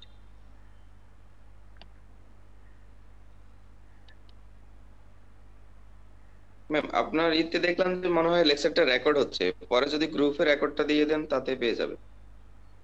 হ্যাঁ, রেকর্ড তো দিলাম আপনাদের কথা শুনে, নরমালি তো আমি রেকর্ড করি না। তারপরেও তারা, আমি বলছি ওইখানে গ্রুপে, তারপরেও তারা চাচ্ছে মিটিং আইডি আর তারা জয়েন করতে। আচ্ছা, সেশন আইডি। ম্যাম, ওই জুমের রিসেন্ট একটা আপডেট আসছে, এরপরে লিংক ইউজ করলে কিছু প্রবলেম হয়।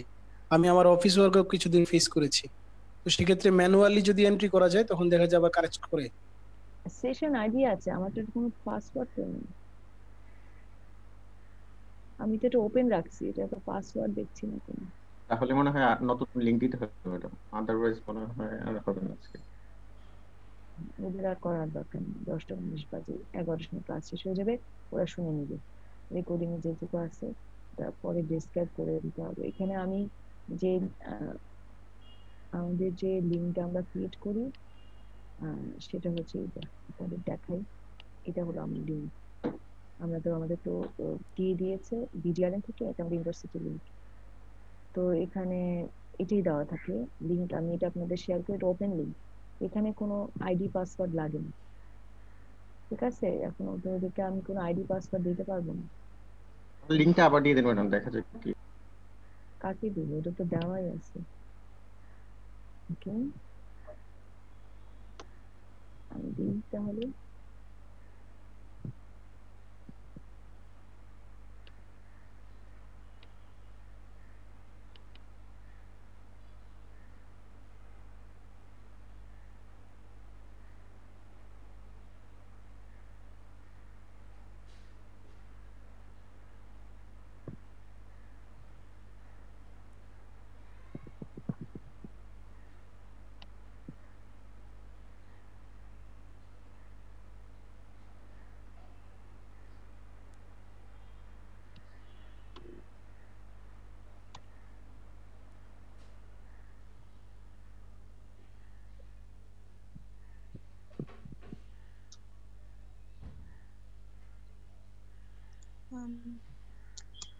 হুম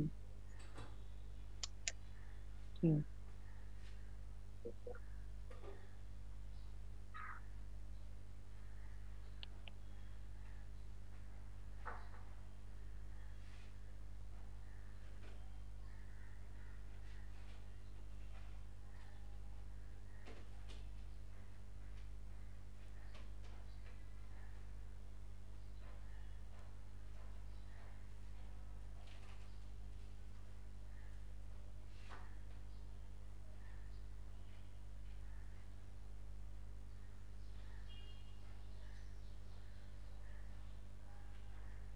আমি আবার দিয়েছি হোয়াটসঅ্যাপে দিলাম আমি, কিন্তু আমার তো কোনো পাসওয়ার্ড আমি এখানে দেখছি না। I can do that. Okay, let's continue.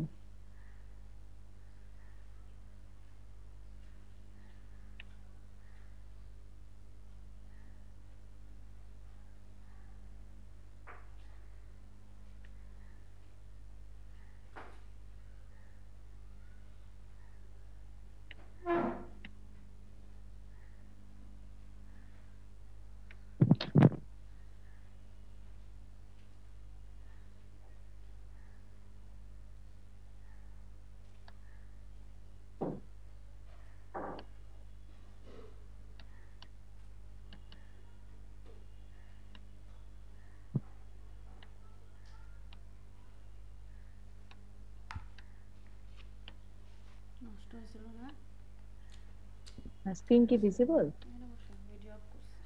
Yes, ma'am. Okay, let's start. Is the objectively verifiable indicator, যেটা আমরা সেকেন্ড কলামে দেখেছি আমাদের LFM এর সেকেন্ড কলামে। So an indicator is a means of measurement which permits judgments about a situation. Objectively verifiable indicators in the log frame are really criteria for assessing project progress at the different levels shown in the narrative summary. তার মানে এখানে হলো যে indicator মানে, এখন আমি বলি আপনাকে, আপনি একটা কাজের যেমন গোল, এই পাশে কি আছে ন্যারেটিভ সামারি, তো গোল আছে, অবজেক্টিভ আছে। অবজেক্টিভের মধ্যে আপনারা যে প্রজেক্টের টাকাটা পাবো আমি 2 লাখ, 5 লাখ, 10 লাখ, 50 লাখ, যেটাই পাই সেই টাকা অনুযায়ী আমি যদি একটা জায়গায় কাজটা করতে যাই, একটা উপজেলায় করতে যাই, আমি বলেছি উপজেলায় 4 লাখ মানুষ, 4 লাখ মানুষের জন্য এই কাজটা করতে পারবো না। অথবা মানুষের জন্য যতটুকুই করব আমার কাভারেজটা আমি বলতে হবে। ধরেন আমি এটাই বলতে চাই যে আমি ফিশিং স্লামের হাইজিন উন্নত করব, বা আমি বললাম যে ডেঙ্গুর জন্য আমি এই কাজ করবো, আমি পুরো এরিয়া কভার করতে পারি না, তখন আমরা কি করি, আমরা পার্সেন্টেজে বলি। আমি পুরা এত মানুষকে অ্যাওয়ার করতে পারবো না, তখন আমরা একটা পার্সেন্টেজ ইন্ডিকেটর বলি। ইন্ডিকেটর মানে হচ্ছে কিন্তু একটা ডিনোমিনেটর থাকবে, একটা নিউমারেটর থাকবে। নিউমারেটর ডিনোমিনেটর সবাই মনে হয় অলরেডি এটা জানেন। ইন্ডিকেটর মিন্স একটা নিউমারেটর, একটা ডিনোমিনেটর, যে অ্যাচিভমেন্ট ইন্ডিকেটর, যে আমার একটা প্রোগ্রেস মনিটরিং করার জন্য একটা ইন্ডিকেটর, যে আমি এটা অ্যাচিভ করব, এবং সেই ইন্ডিকেটরটা হবে এত পার্সেন্ট, যে আমি এতটুকু ম্যাডাম রেড বের করতে হলে যা লাগে আর কি। হ্যাঁ, আমরা একটা ইয়েতে এখন করব, আমরা একটা প্র্যাকটিক্যাল করব। Objectively verifiable indicators in the log frame are really criteria for assessing project progress. মানে আমি যদি বলি যে এই কোয়ার্টারে আমি এত পার্সেন্ট অ্যাচিভ, মনে করেন 2 বছরের জন্য আপনি কতগুলো মানুষকে অ্যাওয়ার করতে চাচ্ছেন, সেই ক্ষেত্রে আপনি বলতে পারেন যে আমি ফার্স্ট কোয়ার্টারে 10% অ্যাচিভ করব, সেকেন্ড কোয়ার্টারে 20%। টোটালের উপর অবজেক্টিভ যখন বলবেন, অবজেক্টিভ অ্যাক্টিভিটি না, টোটালের উপর অবজেক্টিভে বলতে পারেন যে আমার 70% মানুষ will be aware by this project. কারণ কি, আপনি অ্যাজাম্পশন রাখছেন, আপনি 100% মানুষকে কিন্তু নাও করতে পারেন। সেই ক্ষেত্রে কিন্তু আপনার একটা ইন্ডিকেটর আগে আপনি বলে দিয়েছেন 70% উইল বি অ্যাওয়ার্ড। তাহলে এটার ইন্ডিকেটর কি হবে? ইন্ডিকেটর হচ্ছে নিউমারেটর কি হবে? নিউমারেটর হচ্ছে আমরা কতজন মানুষকে অ্যাওয়ারনেস মিটিং করেছি আর কতজন মানুষ অ্যাওয়ার হয়েছে। নিউমারেটর হচ্ছে the number of the people aware divided by the total number of people attended the awareness meeting. এটা হচ্ছে ইন্ডিকেটর। তাহলে এই ইন্ডিকেটর অনুযায়ী আমি একটা দিলাম যে percent of awareness develop, percent development of awareness. তাহলে সেটা হলো আমার ইন্ডিকেটর। তাহলে কত পার্সেন্ট মানুষ অ্যাওয়্যার হবে এইটা আমি বলে দিব। এটা হলো আমার ওবিআই ইন্ডিকেটর করা। একটা নিউমারেটর একটা ডিনোমিনেটর ফিক্স করে আমি একটা ওভিআই ডেভেলপ করলাম। প্রত্যেকটা কাজের জন্য এটা করতে হবে, অবজেক্টিভের জন্য আমার করতে হবে। এটা হচ্ছে means of measurement which permits judgement about a situation. এটা ডোনারও কিন্তু তাহলে আপনার বুঝতে পারবে যে আপনি আসলে কিভাবে এটাকে মেজার করতেছেন। তাহলে আপনারও একটা আইডিয়া থাকবে, কারণ আপনি তো সিচুয়েশন অ্যানালাইসিস আগেই করেছেন যে আপনার এখানে কতজন পপুলেশন, কতজন বেনিফিশিয়ারি, কতজন স্টেক হোল্ডার, এগুলো সব ডেভেলপমেন্ট ফেজে চলে গেছে। এটাই তো ম্যানেজমেন্টে আমরা ডেভেলপমেন্ট ফেজেও করি। তো তারপরে কিন্তু আমি জেনে ফেললাম যে আমি এই কাজগুলো করব, কিন্তু তার জন্য ডোনার কিভাবে বুঝবে যে কাজটা করেছি? ডোনারকে তো আমি অ্যাক্টিভিটি প্ল্যানিং এ বলবো আমি এতগুলো অ্যাওয়ারনেস মিটিং করব। আপনাকে কিন্তু প্রত্যেকটা কাজে স্পেসিফিক করতে হবে। এবং যখনই আমরা কোনো ম্যাট্রিক্স বানাতে যাই এবং একটা বাজেট প্ল্যানিং করতে চাই, যেটা দেখছেন আপনার ম্যাট্রিক্সের লাস্টে আছে অ্যাক্টিভিটি লগ ফ্রেম, শিডিউলিং এবং তারপর বাজেট। সেই বাজেট গুলাকে যখনই আমরা করতে যাই তখন কিন্তু আমার লাগবে কয়টা মিটিং? 6টা। পুরো প্রজেক্ট ইউনিটে 6টা অ্যাওয়ারনেস মিটিং। একটা অ্যাওয়ারনেস মিটিং এ পার্টিসিপেন্ট হবে 100 করে, এবং আমাদের এতগুলা লিফলেট লাগবে, আমাদের এই বিলবোর্ড লাগবে, এই প্রেজেন্টেশন করতে হবে, এটা পাবো। তো আমাদের একটা অ্যাওয়ারনেস মিটিং আমরা যদি কোনো এন্টারটেইনমেন্ট দেই, আমরা একটা রিফ্রেশমেন্ট দেই, সবাইকে একটা করে খাওয়ার প্যাকেট দিলাম, মানুষকে তো কোনো না কোনো ভাবে মোটিভেট করতে হবে আপনার। তাহলে সেই ক্ষেত্রে আমি একটা ধরলাম একটা অ্যাওয়ারনেস মিটিং এর বাজেট এত, তাহলে আমার প্রত্যেকটা কোয়ার্টারে 2টা করে হবে, তাহলে ইচ কোয়ার্টারের বাজেট হবে অ্যাওয়ারনেস মিটিং এর সাথে গুণ করে সেই বাজেটটা বের করব। তার মানে কি আমার সবকিছু খুব প্ল্যান থাকতে হবে, আমি কোন কাজটা কোন কোয়ার্টারে করব, কয়টা করে করব, কতজন পার্টিসিপেন্ট থাকবে, এটা হলো জ্ঞানের চার্ট বা অ্যাক্টিভিটি শিডিউলিং। এবং সেই অনুযায়ী আমার ওভিআইও আমাকে ডিসাইড করতে হবে যে আমার অ্যাওয়ারনেস মিটিং গুলাতে আমার কতজন করে, আমি যদি বলতে পারি যে আমার এখানে 100 জন প্যারেন্ট আসলে 100 জনই অ্যাওয়্যার হবে। সবার রিসিভ পারসেপটিভ যে কোয়ালিটেটিভ টার্ম, যেটা আমি একটু আগে বললাম যে আপনার মানে আউটপুটটা যে দেওয়া হয় মানে কোয়ালিটেটিভ টার্মে, যে তারা কি সবাই একই অ্যাডভাইস গ্রহণ করতে পারবে, সবার অ্যাটিটিউড কি একই, সবাই কি অ্যাওয়্যার হবে? It is not like that. সবাই অ্যাওয়্যার হওয়া সম্ভব নয়, তাই না? To be effective, the indicators specified in the log frame need to be stated in precise and concrete terms. So not increased sales of fresh fruit vegetables in the capital city market, but quantity of fresh fruit vegetables arriving at the capital city increased from 100 tons to. এখন আপনি দেখেন যে আপনি কিন্তু একটা baseline survey করবেন সব জায়গায়, যে এখানে পাশের হার কত ছিল, এডুকেশনে প্রাইমারি স্কুলিং কমপ্লিশন কত ছিল, হাই স্কুল স্কুলিং কমপ্লিশন কত ছিল, বা স্যানিটেশন যারা করেন কয়টা স্যানিটারি ল্যাট্রিন ছিল, মানুষের হাইজিন প্র্যাকটিস এত পার্সেন্ট ছিল। এটা কিন্তু একটা বেস লাইন আছে, এবং সব সময় মনে রাখতে হবে ইন্ডিকেটরস হবে on the base line. On the base line আমি যখন বলবো যে আমার 70% people of this community will be aware by my project, সেই 70% কিন্তু আমার বেস লাইনের উপরে। যেমন আমি যদি বলি যে এখানে 100 টনস থেকে বেড়ে 2000 টনস হয়েছে পার উইক ইন সেপ্টেম্বর 2007। এখানে দেখেন এক বছরে এই ফ্রেশ ফ্রুট ভেজিটেবলের যে উৎপাদন, মনে করেন এটি একটা প্রজেক্ট ছিল ফ্রেশ ফ্রুট ভেজিটেবলের। এখানে কিছু প্রজেক্ট আপনাদেরকে দেওয়া হয়েছে প্রবলেম অ্যানালাইসিসের, দেখবেন যে কিছু প্রজেক্টের মানে প্রবলেমটির উদাহরণ দেওয়া হয়েছে, আপনাদের প্রবলেম অ্যানালাইসিস আছে, সেটা অনুযায়ী এটা বলতেছে। তো এখানে আমি যদি বলি যে আমার এতটুকু ছিল, এটা বেড়ে এতটুকু হবে, তাইলে সেটা হলো ওভিআই। আমি মনে করলাম যে মানুষ 20% ছিল, 70%, আমি মনে করতেছি যে 70% পিপল উইল বি অ্যাওয়ার্ড। কিভাবে হবে জানেন? 70% কিন্তু আপন 20%, মানে টোটাল 70% হবে, আগে ছিল 20%, তার মানে আমি ইনক্রিজ করব 50%, তার মানে আমার অ্যাওয়ারনেস বাড়াবো 50%। এরা হচ্ছে এটি এখানে বলতে চাচ্ছে। তার মানে ওভিআই আমি সবসময় করব আপন দ্য বেস লাইনের উপরে নির্ভর করে আমি ওভিআইটা করব। যেমন ধরেন যে, এবং এই ওভিআইটা হতে হবে স্মার্ট, এবং স্মার্ট বলতে বোঝা যাচ্ছে specific, desirable, achievable, realistic and time bound. তাহলে ইট ইজ আ স্মার্ট। তাহলে স্পেসিফিক হচ্ছে is it clear in terms of what, how, when, where and who the situation will be change.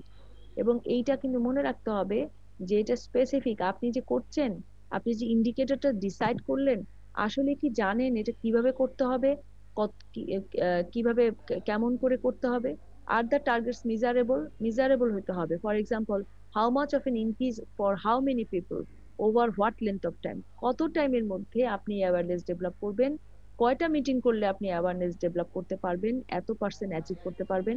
একটা awareness meeting হয়তো 20% মানুষ aware হলো, দুইটা awareness meeting করলেন সেটাতে হয়তো 40% মানুষ অ্যাওয়ার হলো, তিনটা অ্যাওয়ারনেস মিটিং করলেন। আস্তে আস্তে যত আপনি প্রোগ্রেস করবেন, কিভাবে আপনি কত টাইমের মধ্যে এই ইন্ডিকেটরটাকে অ্যাচিভ করবেন, how will you know it meets the expectations, এবং আপনি কিভাবে বুঝবেন যে আসলেও তারা অ্যাওয়ার হয়েছে।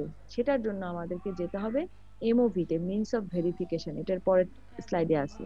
Achievable, can the measurable objective be achieve by the person, আসলে কি অ্যাচিভেবল? আপনাকে কিন্তু কনফিডেন্ট থাকতে হবে, ইয়েস আমি যেটা বলছি এটা আমি অ্যাচিভ করব এবং আমাকে এটাই করতে হবে। Can it be done giving the time frame, opportunity and resources, মানে আপনি কি একেবারে টাইম ফ্রেমে বসাই দিচ্ছেন যে নো আমি এই কোয়ার্টারে এটা অ্যাচিভ করব, আপনি এতটাই কনফিডেন্স। তো এইটাই হলো অ্যাচিভেবল কিনা একজন ভালো প্রজেক্ট ম্যানেজার। আমি আজকে কাজটা শুরুই করেছি এভাবে, ধরুন যে আপনি একজন project manager, so what is your objective এবং আপনি কি করবেন না করবেন এইটা যে আপনি ডিসাইড করতে পারবেন, এটাই হচ্ছে প্রজেক্ট ম্যানেজারের রোল এবং তার কম্পিটেন্সি। এইটা ডেভেলপ করা এত সোজা না। আমি আপনি যে কোনো কেউ করলেই কিন্তু করতে পারবো না। আমি করতে পারি এখন আমার দীর্ঘদিনের অভিজ্ঞতার কারণে। আমি অনেক প্রজেক্ট করেছি, অ্যাপ্লাই করেছি, আমি করি এই কাজগুলা, মানে মেডিকেল নন মেডিকেল বোথ ওয়ার্কসই। আমাদের এখানে যেহেতু রিসার্চ অর্গানাইজেশন, আমাদের ফান্ডিং এর উপরে আমাদের অর্গানাইজেশনের একটা ইনকাম সোর্স হচ্ছে আমাদের রিসার্চ ফান্ডিং, যাতে আমাদের পার্সোনাল লাভ নাই। পার্সোনাল লাভ হচ্ছে আমাদের ইন্টেলেকচুয়াল ইনপুট, মানে আমাদের পাবলিকেশনস এগুলা। তো সেই ক্ষেত্রে অর্গানাইজেশনের জন্য আমরা এটা করি। তো সেই ক্ষেত্রে আমরা করতে করতে প্রথম দিকে আমি পারতাম না, তো এটা আমি কোর্সও করেছি এটার, তো এখন আমি পারি। সো এখন একটা অবজেক্টিভ করা আপনারাও পারবেন, কারণ হচ্ছে এটা কয়েকটা কাজ করা এবং বোঝার ব্যাপার। সো এখানে করতে করতেই শেখা যাবে। সো এখানে কিন্তু একজন প্রজেক্ট ম্যানেজার যারা এক্সপিরিয়েন্স, তারা কিন্তু বুঝে যায় যে কাজটা অ্যাচিভেবল কিনা, যে আসলে কি আমি এই টাইমের মধ্যে এই কাজটা করতে পারবো কিনা। তারা কিন্তু রাইট ওয়েতে অ্যাজাম্পশন দেয় যে করতে পারবো আমি যদি এটা হয়, মানে কখনো ভুল করে না এগুলাতে। এবং বাজেটটা করাটার মধ্যে একটা এক্সপার্টাইজ লাগে, ঠাস করে করলে কিন্তু বাজেটটা ফুলফিল হয় না, এটা করতে করতে মানুষ শিখে। Realistic, is the project able to obtain the level of involvement and change reflected in the statement? মানে হচ্ছে আপনি যে রেশনাল গুলা দিয়েছিলেন, আপনি তো একটা ব্যাকগ্রাউন্ড দিয়েছেন, রেশনাল দিয়েছেন কেন কাজটা করতে চান, আসলেও কি রিয়েলিস্টিক? আপনি যে রেশনালটা দিয়েছেন যে মানুষের এই উপকার হবে ওই উপকার হবে, এতজনের ওবেসিটি আছে, মানুষ ডেঙ্গুতে এতজন মারা যাচ্ছে, অথবা সোসাইটির এই জিনিস আছে বা হাইজিন এরকম জন্য এরকম অসুখে পড়তেছে, আসলে কি আপনার প্রজেক্ট ওই প্রবলেম গুলোকে হাইলাইট করতেছে এবং এটা কি রিয়েলিস্টিক এবং রিফ্লেক্ট হচ্ছে আপনার স্টেটমেন্টে? এটা হলো আপনার রিয়েলিস্টিক কিনা অবজেক্টিভ গুলা। আর এটা হলো টাইম বাউন্ড, এবং এই টাইম পিরিয়ডের মধ্যে এই অবজেক্টিভ আপনি শেষ করতে পারবেন কিনা, এটা হলো, এটা অনেকটা অ্যাচিভেবলের সাথে যায়। অ্যাচিভেবল কিন্তু টাইম ফ্রেম, অপরচুনিটি, রিসোর্স, মানে হচ্ছে আমি আবারও বলি তিনটা জিনিস খুব ইম্পর্টেন্ট। একটা হলো টাইম, তারপর হলো অপরচুনিটি বা স্কোপ, আর একটা হলো resource according to human resource এবং ফিনান্সিয়াল বাজেট। এই তিনটা যদি ঠিক থাকে তাইলে অ্যাচিভেবল হবে, আদারওয়াইজ হবে না। Means of verification are the instruments by which the objectively verifiable indicators can be measured. Each means of verification chosen should be associated with a particular indicator. প্রত্যেকটা ইন্ডিকেটরের জন্য একটা করে এমওভি থাকবে ফর ইচ ইন্ডিকেটর। মানে আপনি কি ওটা achieve যে করছেন, ধরেন কথার কথা আপনি অ্যাক্টিভিটিতে অনেক কিছু লিখেছেন যে আমি এতগুলা ফার্মারকে সিট দিয়েছি, তাদেরকে ইনকাম সোর্স বাড়ানোর জন্য এটা করেছি। অনেকেরই আছে লো ইনকাম, কার কার আন্ডারলাইন কত ছিল যেন লো ইনকাম, অনেক সময় ছিল না, যা কারো কারো যে লো ইনকামের কারণে হয়েছে এটা অনেক। জি ম্যাডাম, আমার ছিল যে আপনারও ছিল স্কুল ড্রপ আউট। হ্যাঁ, আমি একটু পরে আমরা ডক্টর আজিজের ইয়েতে যাব, প্রবলেম স্টেটমেন্ট থেকে আমরা একটা লগ ফ্রেম করব, আজকে একটা প্র্যাকটিস করব শুরুতে। তো সেই ক্ষেত্রে দেখবেন এমওভি হচ্ছে যে আপনি লো ইনকামের জন্য আপনি একটা কিছু করেছেন, তাই না? আপনি অ্যাক্টিভিটি দিয়েছেন যে তাদেরকে সোশিও ইকোনমিক কন্ডিশন ইমপ্রুভ করার জন্য, তাদের ইনকাম বাড়ানোর জন্য কিছু একটা করবেন, তাহলে হয়তোবা তাদের এই এই জিনিসটা তারা করবে না, এটার বদলে তারা এটা করবে। এখন আপনি বললেন আপনি এটা করবেন, কিন্তু আপনি কিভাবে করবেন এটার বর্ণনা নাই, এরকম ভেগ অবজেক্টিভের কোনো দাম নাই ডোনারের কাছে। এখন আপনি বলেছেন আপনি করবেন, তো সো আপনি কি তাদেরকে ভোকেশনাল ট্রেনিং দিবেন? তারা যদি কৃষক হয়ে থাকে তাদেরকে সিড দিবেন, অথবা তাদেরকে গরু কিনে দিবেন, অথবা তাদেরকে কোনো একটা ইনকাম সোর্সে লাগিয়ে দিবেন, অথবা তাদেরকে কম্পিউটার শেখাবেন, তাদেরকে আপনি সেলাই শিখে যাই করেন, আপনি তাদেরকে বলেছেন যে তাদের সোশিও ইকোনমিক কন্ডিশন ইনকাম লেভেলকে ইমপ্রুভ করার জন্য আপনি কিছু একটা করবেন। You have to decide that, যে আপনি এটা কি করবেন সেটা কিন্তু আপনাকে আগেই বলে দিতে হবে প্রজেক্ট ডোনারের ফান্ড পাওয়ার আগেই। এবং কতজন কৃষক প্যারেন্টকে করতে পারবেন, বা কতজন গার্জিয়ানকে করতে পারবেন, বা কতজনের সোশিও ইকোনমিক কন্ডিশনকে আপনি ইমপ্রুভ করতে পারবেন, এবং সেটা যে করেছেন সেটাই হলো মিনস অফ ভেরিফিকেশন। ইন্ডিকেটর হচ্ছে আমি এতজনের সোশিও ইকোনমিক কন্ডিশনকে ইমপ্রুভ করতে পারবো আউট অফ এতজন, এটা হলো আমার ইন্ডিকেটর। এবং সেটার মিনস অফ ভেরিফিকেশন ডোনার কিভাবে বুঝবে যে আপনি করেছেন? আপনাকে ভাউচার দেখাতে হবে, যে দেখেন আমাকে আমার ছবি দেখাতে হবে, ফটো দেখাতে হবে, যে আমি এতগুলো সিড কিনেছি, এতজন ফার্মারকে ডিস্ট্রিবিউট করেছি, আমি এতগুলো গরু কিনেছি, এতজন ফার্মারকে দিয়েছি, অথবা আমি এতজনের জন্য স্যানিটারি ল্যাট্রিন আমার প্রজেক্ট থেকে দেওয়া হয়েছে এবং এগুলা এতগুলো হাউস হোল্ডে বসানো হয়েছে, অথবা আমি এতগুলা মসকিটো নেট কিনেছি ডেঙ্গু প্রিভেন্ট করার জন্য এবং আমি এতজনকে মসকিটো নেট প্রোভাইড করেছি তাদের অভ্যাস পরিবর্তন করার জন্য, যে তারা যাতে কিনে ব্যবহার করতে না হয়, আমি দিলে তারা ব্যবহার করবে, অথবা এতগুলা রিপিলেন্ট কিনেছি, অথবা আমি এতগুলা হাইজিন মেনটেনের জন্য এতগুলা ডাস্টবিন আমাদের এই কমিউনিটিতে বসানো হয়েছে। You have to show the vouchers, you have to mention the numbers, you have to show the pictures. So these are means of verification, that is verify করা। যেমন আমাদের পাসপোর্ট করতে গেলে আগে যেমন থাকতো না, বা আইডি করতে গেলে বাসায় এসে ভেরিফিকেশন করতো, এখন তো এগুলো নেই। তো verify, that's very old procedure.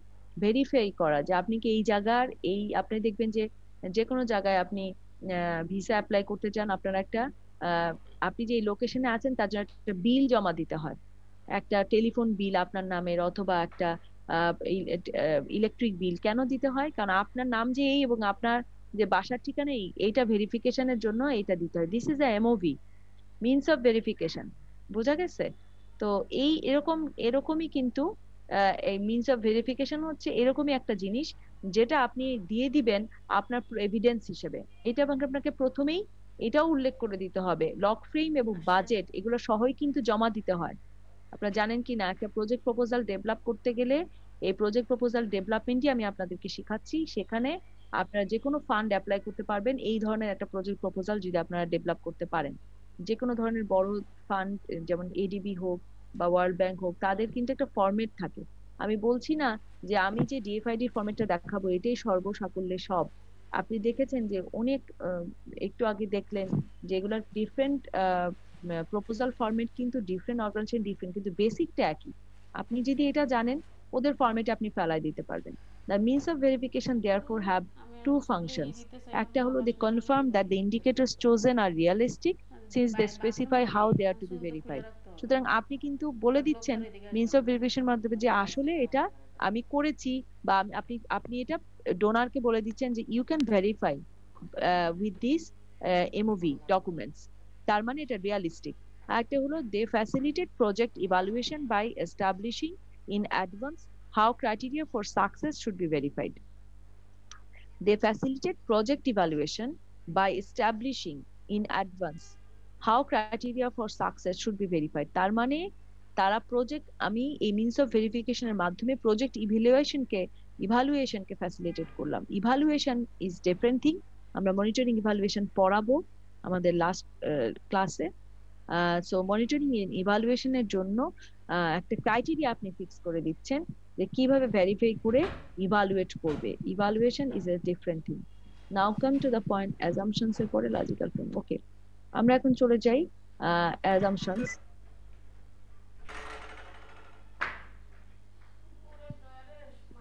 So assumptions are the important assumptions, the fourth column যেটা আমি বললাম in the matrix concerns events, actions and conditions which would affect the progress or success of the project but over which the project has little or no control. আসলে তো তাই, natural ক্যালামিটির উপরে কি আমার কোনো কন্ট্রোল আছে?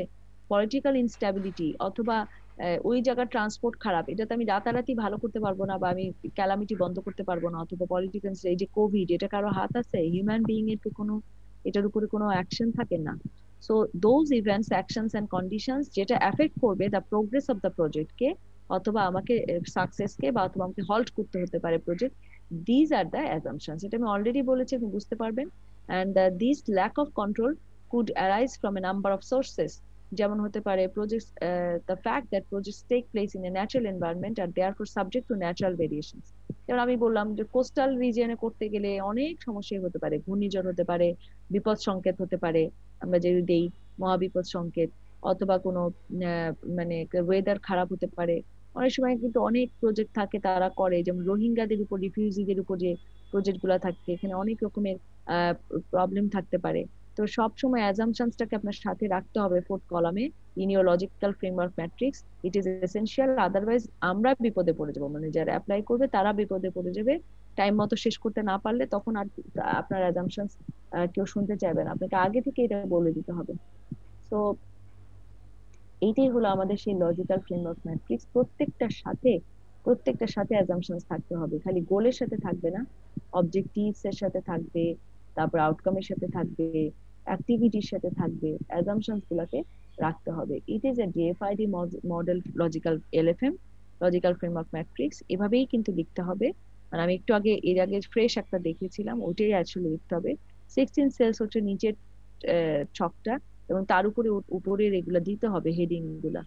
এটা সামারি, মেজারেবল ইন্ডিকেটরস বা অবজেক্টিভলি ভেরিফায়েবল ইন্ডিকেটরস। এখানে আপনি ওভিআই দেন, সমস্যা নেই, means of verification and assumptions.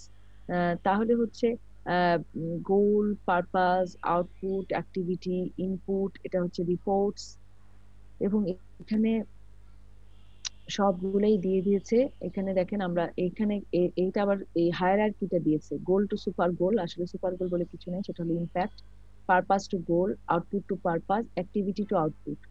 এই জন্যই প্রত্যেকটার জন্য অ্যাজাম্পশন রাখছে, এবং quantitative ways of measuring or qualitative ways of জাজিং টাইম অ্যাচিভমেন্ট অফ গোল। এটা আমরা অলরেডি, এটার ডেফিনিশনটা আর কি, যেটা আমি বলেছি যে মেজারেবল ইন্ডিকেটরস হচ্ছে আপনি কিভাবে মেজার করবেন, এটা লিখে দিয়েছিলাম, আইদার কোয়ান্টিটেটিভ অথবা কোয়ালিটেটিভ, এটাই দেওয়া। ইনপুট হচ্ছে project summary of the project budget, financial outturn report as agreed in the grant agreement. এটা হলো রিপোর্ট, হলো ফাইনাল রিপোর্ট, ড্রাফট এবং ফাইনাল রিপোর্ট।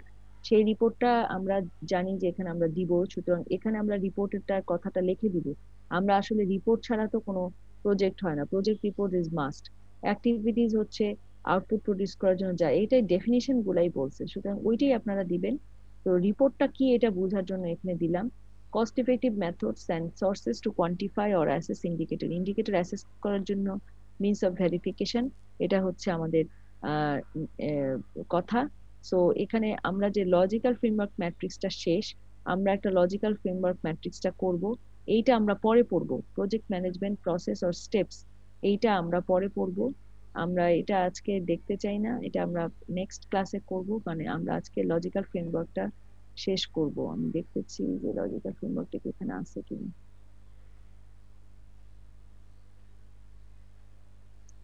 আচ্ছা, এখানে আপনারা অ্যাক্টিভিটি প্ল্যান দুই ভাবে করা যায়, আমি এগুলো আজকে দেখাই।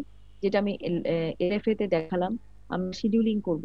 আমরা কিন্তু প্রত্যেকটা অ্যাক্টিভিটির জন্য আমার আউটকাম কি হবে, এটার জন্য ইন্ডিকেটরস কি আছে, রেসপন্সিবল পারসনকে, এটার কত দিনের মধ্যে শেষ করব, এবং তার জন্য আমার বাজেট কত আছে, এইভাবেই আমরা সাধারণত অ্যাক্টিভিটি প্ল্যানিং গুলো করি।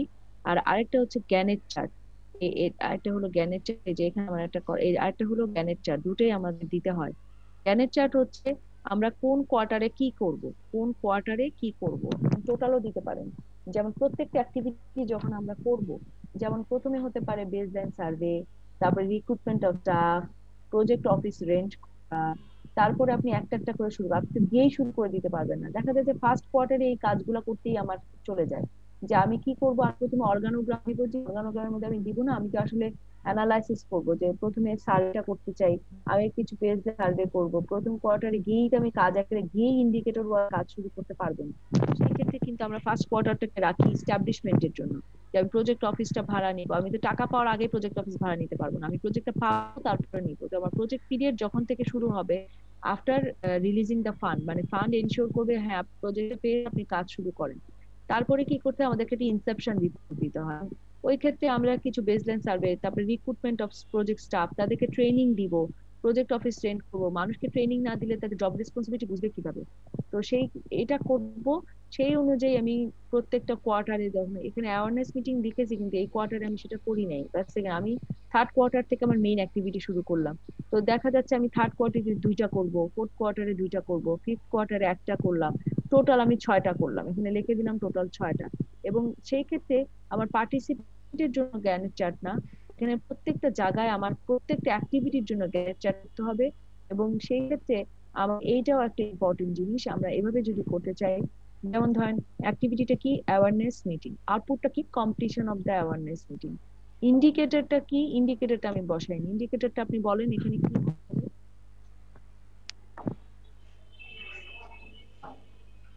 ইন্ডিকেটরটা কি ফাইনাল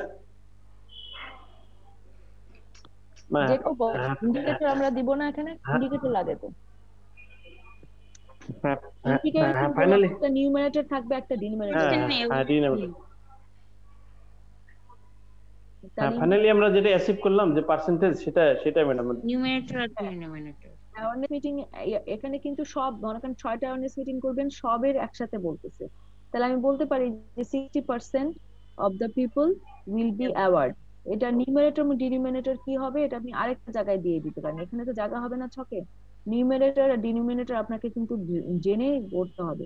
আমি বলেছি অলরেডি, একটা ইন্ডিকেটর করতে গেলে নিউমারেটর ডিনোমিনেটর, নিউমারেটর হচ্ছে number of the people award through the awareness session, আর denominator হচ্ছে total number of people attended the awareness session awareness। তাহলে desired outcome হচ্ছে increase awareness। রেসপন্সিবল পারসন কে, এই যে এই কাজটা যে করব, এই কাজটা কে করবে? আমার 1 number field officer, 2 number field officer, কোন জায়গায় করবে? আমি একটা উপজেলায় করতে গেলে আমার তো 9টা করে ইউনিয়ন আছে একটা উপজেলায়। আমরা হেলথ সিস্টেম ম্যানেজমেন্টের ক্লাসটা করেছি ওই দিন, তাই না? যারা করছেন আর that is also an important in health infrastructure class।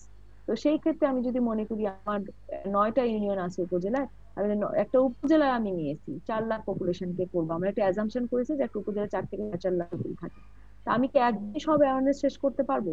So এখানে রেসপন্সিবল পারসনকে তাদের নাম দিয়ে দিতে, এবং ডেট, মানে কত দিনের মধ্যে আমি কাজটা শেষ করব এবং তার জন্য আমার বাজেট কত।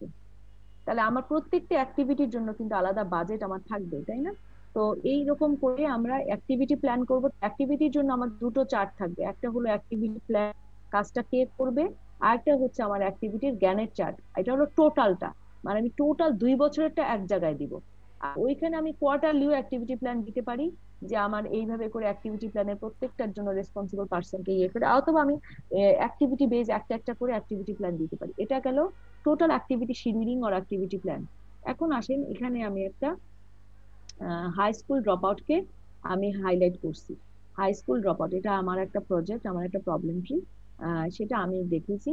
এখন দেখেন, আমি গোলের জন্য দিয়েছি টোটালি, প্রথমে গোল হচ্ছে আমি একটা প্রবলেমটি ডেভেলপ করছিলাম। আমার ফোকাল প্রবলেম ছিল high school drop out of the girl students, high school drop out of the girl students in Raiganj upazila of Sirajganj. আমি একটা উপজেলা বাছ করে নিয়েছি, এটা ছিল আমার ফোকাল প্রবলেম।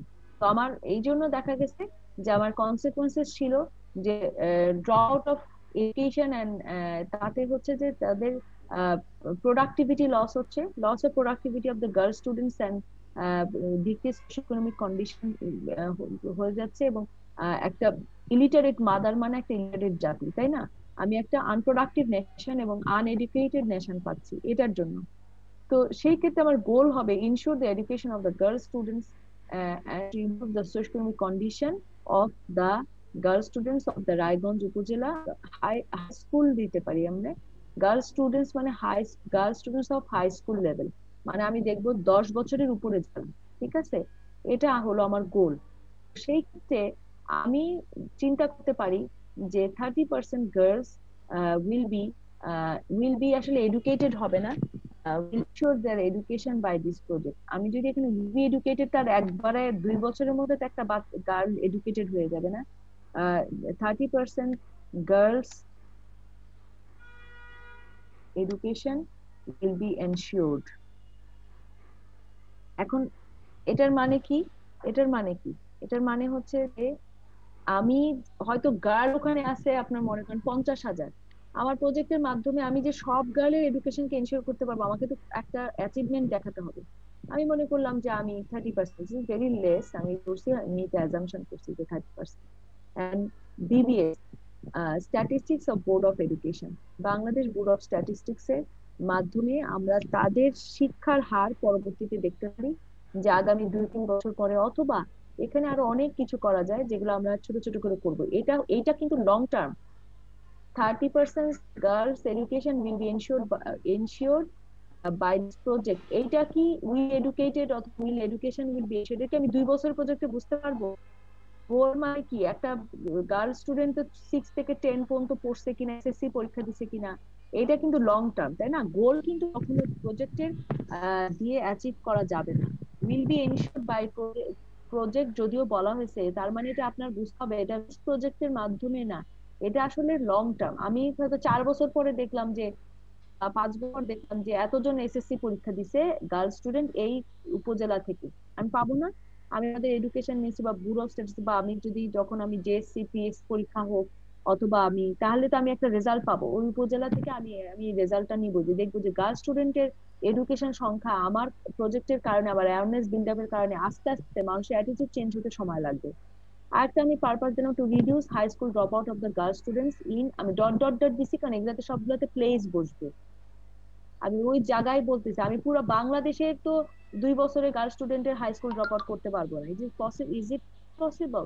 আমি তো আমার ওই এলাকায় করব কাজটা। তাহলে to reduce the high school drop out of the girl students, 30% reduction of the high school drop out of the girl students. আমার এই প্রজেক্টের মাধ্যমে আমি একটা ইন্ডিকেটর রাখলাম 30% রিডাকশন করবো আপন দ্য বেস লাইন, এটা বারবার ভুলে গেলে চলবে না। ড্রপ আউট যা আছে তার 30% রিডাকশন আমি করব। আমি কিন্তু বলতেছি না টোটালের উপর, আমি ড্রপ আউট রেট আমি জানলাম, এই ড্রপ আউট রেটটা আসলে আমি কিভাবে জানবো? একটা বেসলাইন সার্ভে করব। বেসলাইন সার্ভের কথা আমি অ্যাক্টিভিটিতে বলছি। বেসলাইন সার্ভেটা কি? আমি ওই উপজেলাতে যেসব স্কুল আছে সেই স্কুলের 5A আমি দেখবো যে জেএসসি কত, পিএসসি কতজন দিয়েছে, নাকি জেএসসি, সরি কোনটা আগে, পিএসসি, হ্যাঁ যাই হোক, পিএসসি জেএসসি সব উল্টাপাল্টা লেগে যায়, এগুলো তো দেখিনি আগে কাছে। তো পিএসসি তে আমি দেখলাম যে কতজন অ্যাটেন্ড করছে, আমি তো ক্লাস অ্যাটেন্ডেন্স দেখতে পারবো, ফাইনাল ইয়ার এক্সাম দেখতে পারবো, এগুলোতে বেসলাইন সার্ভে করে কিন্তু আগে থেকে আমি জেনে রাখছি। তারপরে ক্লাস 6 এর ক্লাস অ্যাটেন্ডেন্স যখন আমি দেখবো, অথবা ক্লাস 6 এ কতজন গেছে এবং কতজন ক্লাস 6 এর ফাইনাল পরীক্ষা দিছে বা ক্লাস কন্টিনিউ করছে, তখনই তো আমি বুঝে যাব যে 5 এ কতজন করছিল 5 পাস হয়। বেশিরভাগ ক্ষেত্রে দেখবেন যে মেয়েরা প্রাইমারি স্কুল পাস করার পরেই তাদেরকে বিয়ে দিয়ে দেয় 11-12 বছর বয়সে, অথবা 14 বছর বয়সে, অথবা 8 পাস। তাহলে এইখানে আমরা প্রত্যেকটা জায়গায় কিন্তু আমি জেএসসি পিএসসি যদি ইয়েটা দেখি কতজন এখান থেকে পাস করছে, তাহলেই কিন্তু আমি বুঝে যাবো যে পিএসসি করছিল এতজন গার্ল আর জেএসসি করছে এতজন গার্ল, তার মানে কি এত পার্সেন্ট ড্রপ আউট। আগে থেকেই কিন্তু আমি ড্রপ আউট রেটটা স্কুল ওয়াইজ আমরা রেজাল্ট নিয়ে বের করে রাখতে পারি, এটা আমি বেসলাইন করে বের করে রাখবো। সেই ক্ষেত্রে আমি বলবো যে আমি এখানে 30% রিডাকশন করবো হাই স্কুল ড্রপ আউট। এবং আমার এমওভি কি? Final year exam students list from school and new admission list of class 6, তাই না? আমি যদি ক্লাস 6 এর অ্যাডমিশন লিস্টে দেখি যে কতজন স্টুডেন্ট নতুন এনরোল হলো ক্লাস 6 এ, এবং আমি যদি ফাইনাল ইয়ার এক্সাম গুলো দেখি, আমি যদি জেএসসি পিএসসি, তাহলে কিন্তু আমি বুঝে যাব যে আমার মিনস অফ ভেরিফিকেশন কি। সেগুলো আমি কিন্তু জমা দিব ডোনারের কাছে, যে দেখেন যে আমার প্রজেক্টের কারণে আমার 5 এর এক্সামে এতজন স্টুডেন্ট বসছিল এবং 8 এর এক্সামে এতজন স্টুডেন্ট বসছে, গত বছরের এক্সামে কিন্তু এতজন স্টুডেন্ট বসছিল। সুতরাং আমি এটা একদম নির্ভয়ে বলতে পারি যে আমার 30% অলরেডি রিডাকশন হয়েছে। তার মানে কি এতজন বেশি পরীক্ষা দিলেই কিন্তু রিডাকশন হবে, এটা উল্টা আর কি, তাই না? আমি যদি মনে করি গতবার পরীক্ষা দিছিল 25 জন ইয়াতে জেএসসি তে, এবার পরীক্ষা দিছে 60 জন, তাহলে এটা আমার ইমপ্রুভমেন্ট না? তাহলে এটা তো একটা ইমপ্রুভমেন্ট। তো এই ধরনের করে আমি এমওভি গুলাকে কিন্তু দিতে পারি।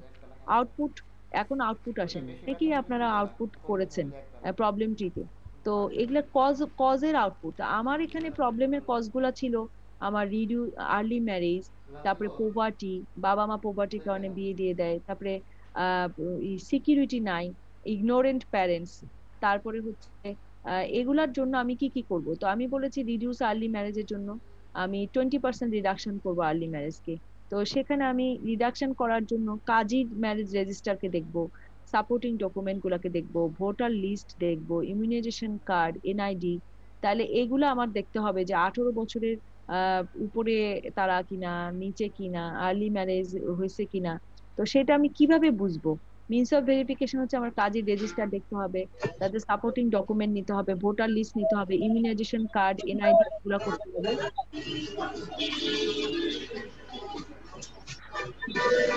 তারপরে তারপরে আপনি দেখেন, আপনি যখনই প্যারেন্টকে বলবেন যে আপনার মেয়েদেরকে বিয়ে দিয়েন না, আর্লি ম্যারেজ করা খারাপ, তাদেরকে অ্যাওয়ারনেস করবেন, তখন আপনাকে অ্যাওয়ারনেস মিটিং করতে হবে। আর্লি ম্যারেজের জন্য লিফলেট তৈরি করতে হবে যে আর্লি ম্যারেজ কনসিকোয়েন্সেস হচ্ছে আর্লি প্রেগনেন্সি কেমন কমপ্লিকেটেড হয়, একটা মেয়ে যদি পড়াশোনা করে, আপনার এগুলোর উপর অনেক লিফলেট আছে, ব্রোশিউর আছে, তাদেরকে আপনার অ্যাওয়ার করতে হবে। সেই অ্যাওয়ার যদি করতে যান তাহলে আপনি কি 100% প্যারেন্টকে অ্যাওয়ার করতে পারবেন? সেক্ষেত্রে আমি বলছি 70% অ্যাওয়ারনেস ইনক্রিজ হবে regarding the importance of girl marriage. এবং অ্যাওয়ারনেস লেভেল বেসলাইন সার্ভে করে আমরা দেখে নিয়ে আমরা বলতে পারবো। এরকম পোভার্টির ক্ষেত্রে তখন কিন্তু বলবে যে না আমি অনলি আর্নিং মেম্বার, আমার 4টা মেয়ে পালার নাই, ক্ষমতা নাই, তাদেরকে হয় কাজে দিয়ে দিছে বা পড়াশোনা ড্রপ আউট করে তাদেরকে কাজে পাঠায় দেয়, বা মানুষের বাসায় কাজ করতে পাঠায় দেয়, অথবা গার্মেন্টস এ লাগাই দিল, অথবা তাকে বিয়ে দিয়ে দিল।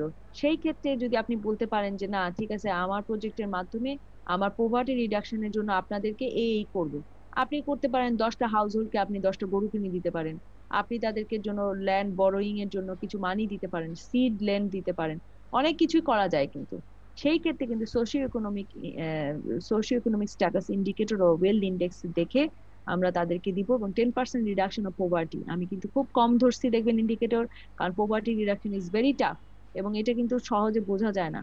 তা 2 বছর 3 বছর বা 4 বছর প্রজেক্ট হলে তাও বোঝা যাবে যে তার সোশ্যাল কন্ডিশনটা ইমপ্রুভ করছে কিনা, তারা ঠিক মতো খেতে পড়তে পারে কিনা, এইরকম ধরনের জিনিসগুলা আমরা করি।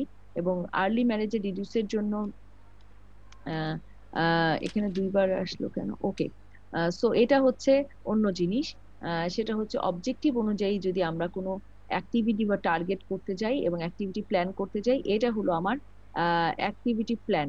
সেটা হলো যে আমরা কি কি জিনিস আমরা করব, পোভার্টির জন্য আমরা কি করব। এটা হলো লজিক্যাল ফ্রেমওয়ার্ক ম্যাট্রিক্স।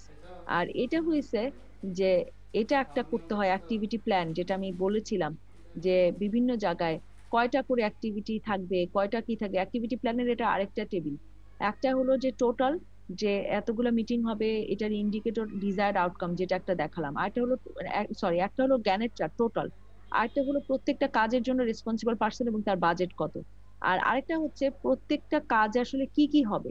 যেমন আর্লি ম্যারেজের জন্য আপনি যখন ম্যাট্রিক্স বা বাজেট করতে যাবেন তখন আপনার একটা প্ল্যান থাকতে হবে যে আর্লি ম্যারেজের জন্য আমি যে অ্যাওয়ারনেস মিটিং গুলা করব, তার জন্য আমার অ্যাওয়ারনেস মিটিং এর বাজেট ধরতে হবে, লিফলেট, ভিডিও, ড্রামা, যাত্রা গান করলাম, তাদেরকে অ্যাওয়ার করার জন্য বিভিন্ন আইইসি ম্যাটেরিয়াল বা বিসিসি ম্যাটেরিয়াল বলে, সেখানে বিসিসি ম্যাটেরিয়াল গুলো আমি তৈরি করলাম, behaviour change communication, parent counselling করলাম, জায়গায় জায়গায় গিয়ে গিয়ে তাদেরকে মোবাইল ফোন করলাম। এগুলার জন্য আমি যে অ্যাক্টিভিটি গুলো করব, টার্গেট হচ্ছে কয়টা অ্যাওয়ারনেস মিটিং করব, কোন লোকেশনে করব, কতগুলা প্যারেন্ট অ্যাটেন্ড করবে, ফার্স্ট ইয়ারে 2টা করছি, সেকেন্ড ইয়ারে 3টা করব, এরকম করলে সেটার বাজেটটা করা। প্রপার্টির জন্য আমি ভোকেশনাল ট্রেনিং দিব, অথবা আমি এটাও বলতে পারি যে আমি ভোকেশনাল ট্রেনিং দিব, অথবা আমি তাদেরকে সিড ডিস্ট্রিবিউশন করব, আমি দিলাম যে তাদেরকে দিলাম, অথবা আমি তাদেরকে বলতে পারি যে তাদের যে ক্যাটেল, এটা হতে পারে যে আমি ক্যাটেল বাইং তাদেরকে দেওয়া হবে, অথবা কাউকে হতে আমি এটা বলতে পারি যে ঠিক আছে সিভিং মেশিন করা দেওয়া যাবে। আপনি বিভিন্ন করতে পারেন, আপনি কোন ভাবে করবেন এটা আপনি জানেন না, আপনার প্ল্যান থাকতে হবে। এই প্ল্যান অনুযায়ী আপনি বিভিন্ন জায়গায় বাজেট হতে পারে, আপনি ভোকেশনাল ট্রেনিং, এই ভোকেশনাল ট্রেনিং এর আন্ডারে এইটা থাকতে পারে, মেশিন থাকতে পারে, যাই করেন। এবং টার্গেট হচ্ছে আপনি কতজন পরিবারকে দিবেন, কতজন পরিবারকে আপনি দিবেন, সেটা হলো টার্গেট। সো এইটাই হলো আমাদের অ্যাক্টিভিটি প্ল্যানিং। এরকম আমরা নিজেরা একটা প্র্যাকটিস করতে পারবো তো সো আমি এখন একটা ছোট, আমাদের আর 10-15 মিনিটে ক্লাস শেষ হয়ে যাবে, 15 মিনিট আছে।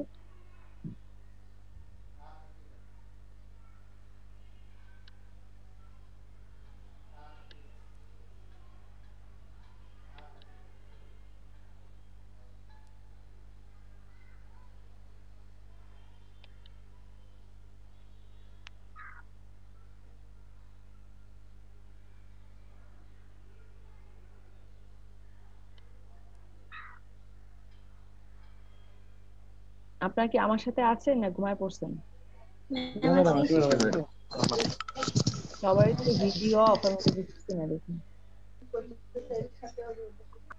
ভিডিও অফ থাকলে তো মনে হয় ক্লাস বাদ দিয়ে কাজ করতেছেন, কারণ সবাই বাসায় তো।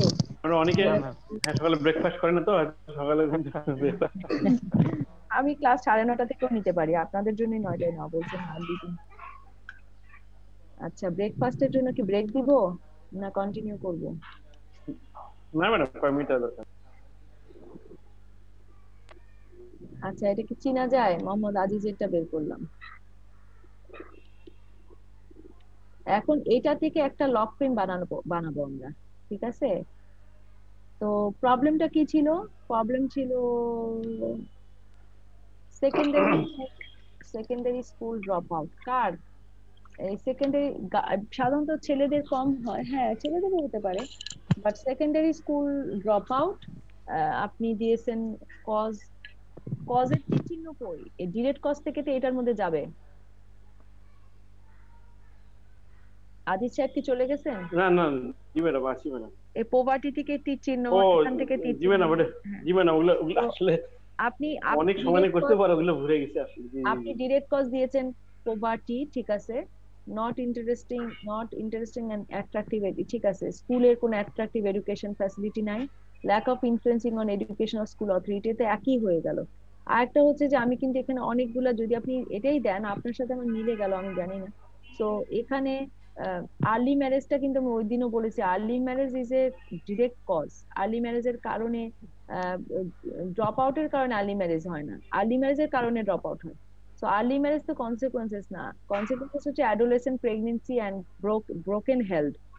আর মেয়েদের সাধারণত early marriage is a direct cause of secondary school drop out. তাদেরকে বিয়ে দিয়ে দেওয়া হয়, এবং কেন আর্লি ম্যারেজ করে দেওয়া হয় তখন কিন্তু এটা আসে যে তখনও পোভার্টি একটা কজ থাকে, যে বাবা মা প্যারেন্টস তাদেরকে মানে ক্যারি করতে পারে না। তার একটা হলো যে সিকিউরিটির কারণে একটা হতে হবে। একটা কিন্তু অনেক সময় দেখবেন যে এটা ছেলে মেয়ে একসাথেই যদি লিখে থাকেন, ছেলেদের জন্য বিশেষ করে পোভার্টির কারণ আর সিকিউরিটির কারণে অনেক সময় মেয়েদেরকে বিয়ে দিয়ে দেয়, যে যাওয়া আসার পথ সিকিউর না, স্কুলে যায় আসে, ওখানে তো কো এডুকেশন থাকে, কারণ প্রাইমারি গার্লস স্কুল যে সবসময় থাকবে এমন না। আর একটা হতে পারে ডিস্টেন্স, দেখা গেছে যে আশেপাশে কোনো ভালো স্কুল অনেক দূরে গিয়ে বাচ্চাদের পড়তে হয়, তখন অটোমেটিক ড্রপ আউট হয়ে যায়। সুতরাং এই ডিস্টেন্সটাও এখানে আসার কথা ছিল। যাক, এটাকে আপনি চেঞ্জ করছেন, আপনার আরেকটা ছিল না? না ম্যাডাম, এটাই ম্যাডাম, এটাই আমি কিছু অ্যাড করেছি। ওই যে যেমন পভার্টি ছিল না ম্যাডাম, তারপর আর্লি ম্যারেজ ওখানে ছিল না, তারপরে যে আর্লি ম্যারেজটা কিন্তু এখানে ছিল না, না থাকাই ভালো ছিল না। আর্লি ম্যারেজ ডিরেক্ট কজ হবে। আর্লি ম্যারেজ শুনেন, আপনি 3টে পয়েন্ট দেখে রাখেন। আর্লি ম্যারেজ, তারপর হচ্ছে যে ইনসিকিউর ফিলিং, তাই না? ইনসিকিউর ফিলিং অথবা ইনসিকিউরিটি, আমরা তো সিকিউরিটি এনশিওর করতে পারি না। আর হলো অ্যাক্সেসিবিলিটি, মানে ফ্রম দ্য স্কুল হোম যদি অনেক বেশি থাকে তাহলে না। এখন আপনি ধরেন আপনার অ্যাক্টিভিটি প্ল্যান গুলা দেখিয়েন, অ্যাক্টিভিটি আপনি কি করছেন? অ্যাক্টিভিটি প্ল্যান হচ্ছে আউটকাম আগে যাবে, অ্যাক্টিভিটি পরে যাবে, সব উল্টাপাল্টা হয়ে গেছে। আচ্ছা, টু অ্যাওয়ার দ্য প্যারেন্টস, তার আপনি করবেন অ্যাওয়ারনেস মিটিং। তারপরে বলেছেন, আচ্ছা তারপরে কি বলছেন? ইকোনমিক্যালি লো ইনকাম ফ্যামিলির জন্য কি করবেন, এটা তো আগেই প্ল্যান করতে হবে। ইকোনমিক্যাল সাপোর্ট দিবেন, কি করবেন জানি না। To create interesting and attractive education system, এটার জন্য কি করবেন? তাহলে স্কুল অথরিটিকে পয়সা দিবেন, নাকি শুধু অ্যাডভোকেসি করবেন, নাকি ওদেরকে বলবেন যে আমার পয়সা দিয়ে তুমি নতুন করে একটা স্কুল স্টাবলিশ করে দাও? অ্যাক্সেসিবল না হলে কি করবেন? একটা স্কুল করে দিতে পারেন কাছে, যদি আপনার বাজেট থাকে, মানে প্রজেক্ট অনেক টাকার থাকে। আর to secure the school and for girl teenage, অবশ্যই সিকিউর করার জন্য কি করতে হবে? ওদের জন্য আলাদা টয়লেটের ব্যবস্থা করতে হবে, তারপরে হচ্ছে এনভায়রনমেন্টটাকে ভালো করতে হবে, টিচারদের ট্রেনিং দিতে হবে যে তারা যেন গার্ল স্টুডেন্টদের এই ব্যাপারগুলো দেখে। এডুকেশন অ্যাফোর্ডেবল, অবশ্যই অ্যাফোর্ডেবল করার জন্য কি করবেন, এখানে কিন্তু সবকিছু বলছেন, কিন্তু আপনার এটা কিন্তু কাজ হয়নি। একটা হলো যে এগুলা কিন্তু আউটকাম, কারণ অ্যাক্টিভিটি হবে। অ্যাওয়ারনেস করার জন্য কি করবেন, awareness meeting conduct awareness meeting, এটা হলো কাজ। ইকোনমিক্যালি আপনি সাপোর্ট দেওয়ার জন্য কি করবেন সেটা লেখেন নাই। তারপর ইন্টারেস্টিং অ্যাট্রাকটিভ এডুকেশনের জন্য কি করবেন, স্কুল এনভায়রনমেন্ট সিকিউর করার জন্য কি করবেন, তারপরে এডুকেশনকে অ্যাফোর্ডেবল করার আপনার কাজটা কি, আপনার প্রজেক্ট কি করবে। আসলে এগুলো করলে বললে তো হবে না, আপনার ডোনার তো আপনাকে ট্রাস্ট করবে না। আপনি খালি লিখে গেছেন করব করব করব, তো ডোনার কি আপনাকে ট্রাস্ট করতেছে না। তো তো কি করবেন, এটাই এজন্যই বলছি লক ফ্রেমটা করাটা কত জরুরি। এখন আপনি যদি প্রত্যেকটা বসান তাহলে কিন্তু আপনার এই যেমন আমার লক ফ্রেমটা যেমন এরকম আপনার একটা লক ফ্রেম হবে। তাহলে লক ফ্রেমটা কি, এখন আপনি দেখেন আপনার কজের অনুযায়ী লক ফ্রেম থাকবে। একটা হলো এলিভিয়েট পোভার্টি, আমি কিন্তু দিয়েছি। তাহলে পোভার্টি রিডাকশনের জন্য আপনি কতজন প্যারেন্টকে বাছাই করে নেবেন, সেই অনুযায়ী আপনি একটা ইন্ডিকেটর বাছাই করে কিন্তু লিখবেন যে এতজন মানুষের আমি এমপ্লয়মেন্ট অপরচুনিটি বা একটা ট্রেনিং এর মাধ্যমে অথবা সিড এর মাধ্যমে কোনো যাই হোক আমি তাদেরকে অপরচুনিটি দিব তাদের সোশিওইকোনমিক কন্ডিশন ইমপ্রুভ করার জন্য। এটা গেল একটা।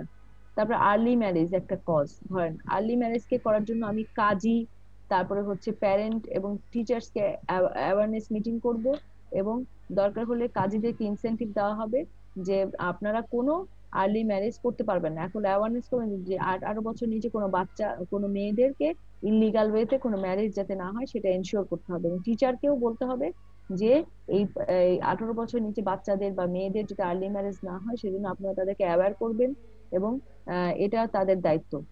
তারপরে একটা আছে স্কুল এনভায়রনমেন্ট, তাহলে স্কুল অথরিটি বা প্রিন্সিপালের সাথে বসে ঠিক করতে হবে যে আপনারা এই বিল্ডিং স্ট্রাকচারটাকে ইনফ্রাস্ট্রাকচার, যদি গভর্নমেন্ট স্কুল হয় আপনার টাকা দেওয়ার কিছু নাই, তাহলে তাদেরকে বলতে হবে যে আপনারা গভর্নমেন্টের কাছে আপিল করেন, এবং আপনি সেই ক্ষেত্রে আপনার রোলটা কি হবে, প্রজেক্টের মাধ্যমে তাকে বললেন না সে করলো তা তো হবে না। সেই ক্ষেত্রে আপনাকে কি করতে হবে, অ্যাডভোকেসি মিটিং এর মাধ্যমে গ্রামের যে চেয়ারম্যান অথবা লিডার বা কমিটি লিডার তাদেরকে তাদের মাধ্যমে অ্যাডভোকেসিটাকে করতে হবে।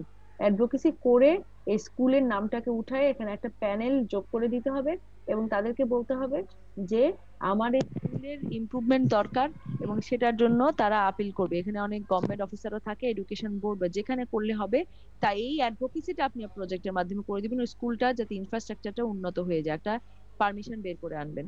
আরেকটা হচ্ছে ওই একই স্কুল অথরিটি, আর তারপরে ওখানে দেখবেন যে মেয়েদের জন্য আলাদা কোনো টয়লেট আছে কিনা। যদি এরকম না থাকে স্কুলে তাহলে কিন্তু মেয়েরা যেতে চাইবে না, তাহলে সেই ক্ষেত্রে একটা করতে হবে। এবং ডিস্টেন্স যদি থাকে তাহলে স্কুল স্টাবলিশ করে দিতে হবে, একটা প্রাইমারি বা সেকেন্ডারি স্কুল একটা নতুন করে। প্রাইভেটে যদি করতে চান তাহলে কমিউনিটি লিডার্সদের নিয়ে গ্রামের মেম্বার সবাইকে ভলান্টারি এফোর্ট, আপনি কিছু দিলেন তাদেরকে মোটিভেট করলেন। আমাদের যে সমস্ত কমিউনিটি ক্লিনিক আছে সব হচ্ছে ভলান্টারি ডোনেশনের মাধ্যমে হয়েছে, এটা কিন্তু সরকার টাকা দেয়নি। এমন ভাবে মোটিভেট করছে 13,500 কমিউনিটি ক্লিনিকই ডোনেশন, এটা কিন্তু সরকার টাকা দিয়ে হয়নি। হ্যাঁ, মানুষ সরকার রাখছে, ট্রেনিং সরকার দিছে, ম্যাটেরিয়াল সরকার দিছে, জিনিসপত্র সরকার দিছে, কিন্তু বিল্ডিং এর যে জায়গাটা এটা সরকার কিনে নাই, কিন্তু এটা ডোনেশন। এবং এই ইনফ্রাস্ট্রাকচার ডেভেলপ করে দিছে, এগুলা কে করছে, এগুলা কিন্তু ভলান্টারি, এগুলা কমিউনিটি লিডার কমিটি মানুষ করে দিছে, তাদের কমিটি সাপোর্ট গ্রুপ করেছে। তো এইখানেও কিন্তু একটা স্কুল করা সম্ভব আপনার প্রজেক্টের মাধ্যমে। যদি অ্যাক্সেসিবল না হয়, কাছাকাছি একটা স্কুল করার জন্য যত টাকা লাগে এবং সেটা সরঞ্জাম, এটা কিন্তু আপনি ভলান্টারি ডোনেশনের মাধ্যমে অ্যাওয়ারনেস করে এবং আপনার প্রজেক্ট থেকে জমি দিয়ে একটা স্কুল এস্টাবলিশ করে দেওয়া যায়, অথবা যে স্কুলটা কাছাকাছি আছে তাকে সেট আপ করে দেওয়া যায়। ব্যাপারটা হলো সবার থেকে ডোনেশন নিয়ে স্কুলটাকে তাদেরকে, এই জন্য হিউজ অ্যাওয়ারনেস দরকার। মানুষ আগায় আসবে কখন, অ্যাওয়ারনেস থাকলে আগায় আসবে। কেউই জয়েন করতে পারে না, কে যেন চলে গেছে, মাহমুদা বলতেছে ডিসকানেক্ট হয়েছে, এখন আর জয়েন করতে পারছি না, আল্লাহ জানে ক্লাসে কি হয়েছে। লিভ নিয়ে আবার জয়েন করতে হবে। হ্যাঁ, তো আচ্ছা, আমরা যে লক ফ্রেমটা পড়লাম, ঠিক আছে, সো একটা লক ফ্রেম ডেভেলপ করতে গেলে আপনাকে কিন্তু জানতে হবে যে এই লক ফ্রেমটা এখন আপনারা কি বুঝতে পারছেন? যদি কারো কোনো প্রশ্ন থাকে তাহলে এখনই বলেন, কারণ আমরা এইরকম আপনাদেরকে প্রবলেম টু অবজেক্টিভ ট্রিটা আগে ডিফাইন করার পরে, এই জন্য প্রবলেম টু অবজেক্টিভ ট্রি যদি ডিফাইন না থাকে, একটা উপরে একটা নিচে চলে, তাহলে অনেক কিছুই আসবে না। তো এইভাবে আমাদেরকে একটা লগ এইচএল ফ্রেমওয়ার্ক এবং অ্যাজাম্পশন গুলো আমি বসাইনি, আমরা প্রত্যেকটার জন্য অ্যাজাম্পশনস বসাতে হবে। একটা এরকম থাকবে, এই যে আপনি গোল করছেন, অবজেক্টিভ করছেন, আউটপুট গুলা ডিসাইড করছেন, এগুলা এভাবে করতে হবে, এবং তার অ্যাক্টিভিটি প্ল্যান গুলো এরকম থাকবে। এবং অ্যাক্টিভিটি গুলা নিচে যে এখানে যেভাবে আছে, মানে আমি যদি বেসিক ইয়েতে চলে যাই, আমি যদি বেসিক লক ফ্রেমে চলে যাই, বেসিক লক ফ্রেম এটা, তো বেসিক লক ফ্রেমে যদি আমি চলে যাই, তো এইভাবেই আসলে করা, তারপর ঠিক এভাবেই কিন্তু বসাবেন। এই ছকটা লক ফ্রেমটা এভাবেই তৈরি করতে হবে। গোলের নিচে আপনার গোলটা লিখে দিবেন, অ্যাক্টিভ অবজেক্টিভের নিচে আপনার অবজেক্টিভ মেইন অবজেক্টিভটা লিখে দিবেন, তার ওভিআই দিবেন, এমওভি দিবেন এবং অ্যাজাম্পশনস দিবেন। এরপর আউটপুট গুলাতে 1 2 3 4 দিবেন। আউটপুট হচ্ছে যেগুলা ইমিডিয়েট রেজাল্টস, সেগুলার এনশিওরড হয় কিনা সেগুলা দেখবেন। সেই পরে অ্যাক্টিভিটি গুলাও আপনি নিচে নিচে 1 2 3 দিতে পারেন, ওইগুলো আমি আলাদা করে দিছি।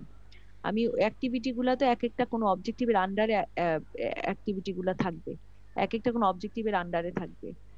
এইসব কারো কোনো পার্সোনাল হেল্প লাগলে আপনারা হোয়াটসঅ্যাপে আমাকে নক করতে পারেন। সেই ক্ষেত্রে আপনারা যদি আমাকে শো করেন, তা আমি কিছু কিছু হেল্প করে দিব, লজিক্যাল ফ্রেমওয়ার্ক বা কিছু। তো এইভাবে করে আমরা কিন্তু লজিক্যাল ফ্রেমওয়ার্ক ম্যাট্রিক্সটা করব। এবং আমি এর জন্য এই লেকচারটা আপনাদেরকে দিয়ে দিচ্ছি, এবং আমি একটা যে করেছি সেটাও কিন্তু আপনাদেরকে এখানে দেওয়া আছে। জি ম্যাডাম, এটা বাকি পড়াটা আমি পরে পড়াবো। এখানে আমরা এখানে যে এটা করতে হবে, আপনাকে গ্যানেট চার্ট করতে হবে, অ্যাক্টিভিটি প্ল্যানিং এভাবে যেটা আমি করেছি, এভাবে তো ওইটার মধ্যেই খালি আমি আমারটা বসাইছি, ওই একই ম্যাট্রিক্সেই 16 সেল ম্যাট্রিক্সে আমারটা বসায় নিয়েছি, কারণ আমার তো আউটপুট অনেকগুলা, অ্যাক্টিভিটি অনেক। এখন আপনি আউটপুটের পরে কিন্তু অ্যাক্টিভিটি আসে, আপনি এই লাল দেখতেছেন না, এরপরে আপনি অ্যাক্টিভিটি শুরু করতে পারেন, কিন্তু অ্যাক্টিভিটি শুরু করলে ওখানে অ্যাক্টিভিটির জন্য ওভিআই আলাদা দেওয়া থাকে। তো আমি এখানে এটা করেছি, আলাদা করে করেছি যে আমার এক একটা আউটপুটের জন্য, আমার এক একটা অবজেক্টিভ বা আউটপুটের জন্য অনেকগুলা অ্যাক্টিভিটি থাকতে পারে, পোভার্টির জন্য অনেকগুলা, আর্লি ম্যারেজের জন্য অনেকগুলা, সেই জন্য আমি এটা আলাদা করে ভাগ করে করেছি। তো আপনারা না ভাগ করেও করতে পারেন। সো মনিটরিং ইভালুয়েশন এগুলো আসলে এখনকার জন্য না, এগুলো হচ্ছে পরের ক্লাসগুলা, এটা একটা লেকচারের মধ্যে সব আছে। তো আপনারা যেটুকু দেখার এটুকুই দেখেন, সব দেখার দরকার নেই। এই ক্লাসগুলো আমি আস্তে আস্তে পড়াবো, আমি সব একদিনে তো পড়াতে পারবো না। সো সেই জন্য আমি দিয়ে দিচ্ছি লেকচারটা আপনাদেরকে, কিন্তু এটা পড়াবো আরো 2 ক্লাস। এটার ম্যানেজমেন্ট এখন অনেক বাকি আছে। ম্যানেজমেন্ট কিন্তু প্রজেক্ট ম্যানেজমেন্টের 9টা স্টেপস আছে, এটা পড়াইনি। এই যে এটা আমরা নেক্সট ক্লাসে হয়তো পারবো না, নেক্সট ক্লাসে আমরা হয়তো বা লক ফ্রেম প্র্যাকটিস করবো, আপনারা লক ফ্রেম করে নিয়ে আসবেন, সেটা আমরা একটু দেখবো।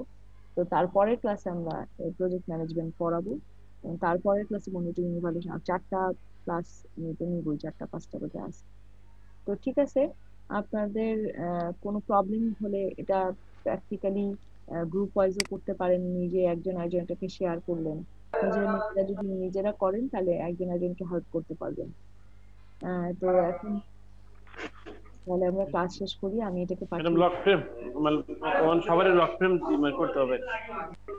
হ্যাঁ, আপনারা প্রবলেম কি সবাই তো দেয় নাই, যারা প্রবলেমটি অবজেক্টিভটি দিয়ে দিচ্ছেন, হ্যাঁ, তারা একটু এই যে কিছু দেখবেন কনসিকোয়েন্সেস কি, এগুলো যদি ঠিক থাকে তাহলে এইভাবে করে লক ফ্রেমে বসাতে হবে।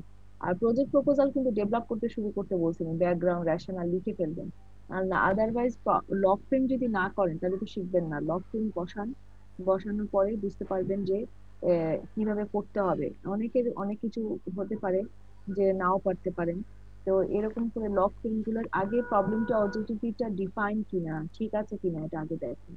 একজন আরেকজনের সাথে শেয়ার করতে পারেন, কিন্তু সবচেয়ে বড় কথা হচ্ছে যে আমি কি আপনাদের জন্য আপনাদেরকে গ্রুপ করতে পারি, আপনারা গ্রুপ করে নিজেরা নিজেদের প্রবলেম কি এবং অবজেক্টিভটা দেখালে আমার মনে হয় এই যে কনসিকুয়েন্সে যদি কজ চলে যাচ্ছে, আবার কজের নিচে কজ থাকতেছে না, ঠিক মতো হচ্ছে না, কোনটার আন্ডারে কি, এটা নিজেরা ডিসকাস করার জন্য আপনারা গ্রুপ করবেন। আমি হোয়াটসঅ্যাপে দেখতে চাই নিজেরা গ্রুপের লিংক ক্রিয়েট করবেন, আচ্ছা, তো সিডি তে 5 জন আছে তাই না?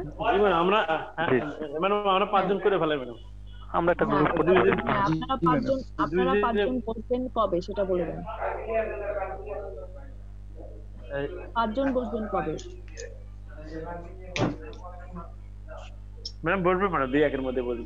না, সেই গ্রুপে একটা লিংক দিবেন হোয়াটসঅ্যাপে, সেটাতে আমিও ঢুকবো, আমি দেখবো আপনারা কি করতেছেন, আমি হেল্প করবো, এটা নট মনিটরিং। আচ্ছা, মানে আপনারা 5 জন বসেন, নিজেরা ডিসাইড করবেন, হয়তো বা মাঝখান থেকে আমি ঢুকে আমি দেখবো যে আপনাদের প্রত্যেকের কতটুকু প্রোগ্রেস হয়েছে। তাহলে কি হবে যে আপনাদের কোনো ভুল থাকলে, প্রবলেম যদি বা আপনারা যদি লক পেন করতে না পারেন, সবাই ওপেন করবেন, সবাই সবার ওয়ার্ড ফাইল ওপেন করবেন, সবাই সবাইকে দেখাবেন, করতে চেষ্টা করবেন। এতে যেটা হবে যে কারো আগে প্রবলেমটি অবজেক্টিভটা অ্যানালাইসিস করবেন, প্রত্যেকেরটা দেখাবেন। হ্যাঁ, গ্রুপে আপনারা নিজেদের মধ্যে শেয়ার করে নিলেন, তারপরে আপনারা একটা গ্রুপ মিটিং করে এটা প্রত্যেকের জন্য ফিডব্যাক দিবেন যে আপনারটার কস্ট ঠিক আছে কিনা, আউটপুট ঠিক আছে কিনা, অ্যাক্টিভিটি গুলো ঠিক আছে কিনা, এরকম। তো আমি তো একটা মডেল আপনাদেরকে দিয়েছিলাম, পুনমেন, যেটা ও কিন্তু ভালো করে করছে, যেহেতু ও গতবার ক্লাস করছিল, তো সেটাকে আপনারা ফলো করবেন। আমি একটা দিয়েছি, সেটাও ফলো করতে পারেন। আর যেটা হলো আর স্টেজ আছেন না?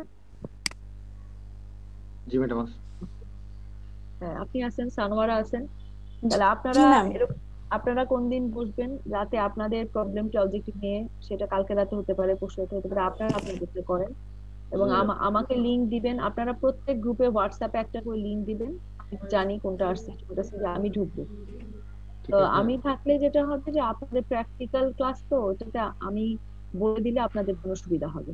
যদি কোনো ভুল থাকে প্রত্যেক 4 জন 5 জন করে করা সুবিধা, এখানে তো 30 জন, আজকে ছিল 27 জন। পরশুদিন রাতে কি কারো সমস্যা হবে? হ্যাঁ হবে, ঠিক আছে ম্যাডাম, আমরা পরশুদিন রাতে আমি পারবো, সুবিধা। তাহলে আপনারা নিজেরা ডিসাইড করে আপনারা একটা লিংক দিয়ে শুরু করবেন, আপনারা শুরু করে দিবেন, একজন আরেকজনের ক্রিটিসিজম করবেন যে কিভাবে হওয়া দরকার, কারণ আপনার অ্যাক্টিভিটি ঠিক আছে কিনা, ওর একজনের যেটা দেখবেন, এর মধ্যেখানে আমি ঢুকবো, আমি ঢুকে নক করে দেবেন, আমাকে দিয়ে রাখবেন।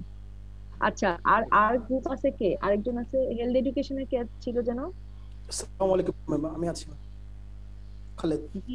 খালেদ। মাহমুদুল হাসান আছেন না? বের হয়ে গেছেন মনে হচ্ছে। আচ্ছা খালেদ, আপনি আরসি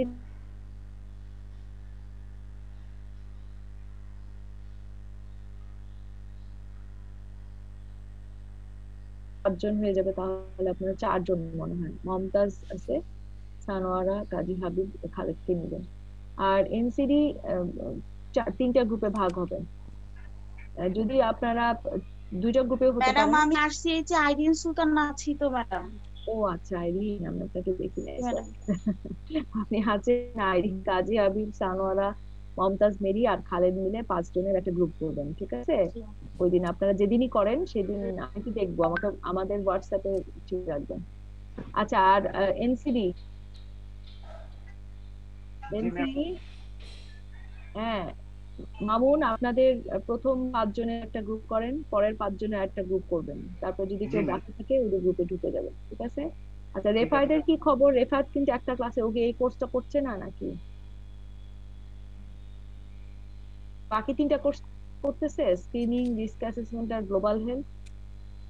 জি, মাঝে মাঝে অ্যাটেন্ড করে ম্যাম। মাঝে মাঝে করে, মাঝেটার মানে কি? আচ্ছা ঠিক আছে, রেফার না করলে তো আপনারা 13 জন আছেন, আজকে আমি 13 জনকে দেখতেছি না, ব্যাপারটা কি? আজকে কাউসার ঢুকতে পারেন? ম্যাম আমি মাসুম জিকরুল, মামুন ভাই আর হচ্ছে কাউসার, এরা এক গ্রুপে থাকতে চাচ্ছিলাম। না এরা এক গ্রুপে থাকা যাবে না, কারণ আপনারা সবাই যারা কম্পিউটার পারে ভালো ভালো মানুষ যদি এক গ্রুপে থাকেন, তাহলে বাকিদেরকে হেল্প কে করবে? আমি? তাহলে ওয়াসিমরে আমাদের গ্রুপে নিয়ে নিলাম। ওয়াসিম দুর্বল, মাহমুদুল্লাহ ভাই দুর্বল, এদেরকে আমাদের সাথে নিয়ে নেই, তাহলে এভারেজ হয়ে যাবে। হ্যাঁ, কি হচ্ছে? মারুফ, জিকরুল, মামুনুর রশিদ, ওয়াসিম আর মাহমুদুল্লাহ, ঠিক আছে? আফজা, তানিম, তানিজ, আপনারা একসাথে হয়ে যান। রেফার তো নাই, তাহমিনা আছে, লাবিদা। জি ম্যাম। বাকি তো থাকে আর 5-6 জন মেয়ে, তাহলে ওরকম হয়ে যান, 5-11 জন তো হয়ে গেল। ম্যাম আমরা মোট 7 জন মেয়ে আছে, তাহলে আমরা নিজে 7 জন মেয়ে মিলে একটা গ্রুপ করে ফেলি।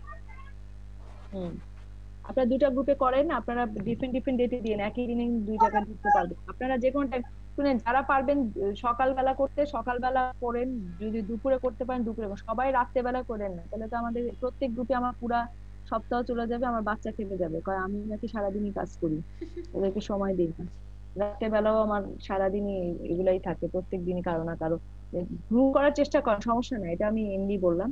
তো আপনাদের যখনই সুবিধা হয় গ্রুপ করে পাঠান, এবং নিজেরা নিজেদের ক্রিটিসিজম করেন, আগে কালকেও করতে পারেন, আজকে রাতেও করতে পারেন, কালকেই করেন, কালকে থেকে শুরু করেন। তো গ্রুপটা করে আগে দেখেন যে সবার প্রবলেমটি ঠিক আছে কিনা, ওই সময় ঢুকে আমি বলে দিব কার কি প্রবলেম আছে। ওকে, ঠিক আছে, can I finish now? Thank you so much. Thank you. আসসালামু আলাইকুম।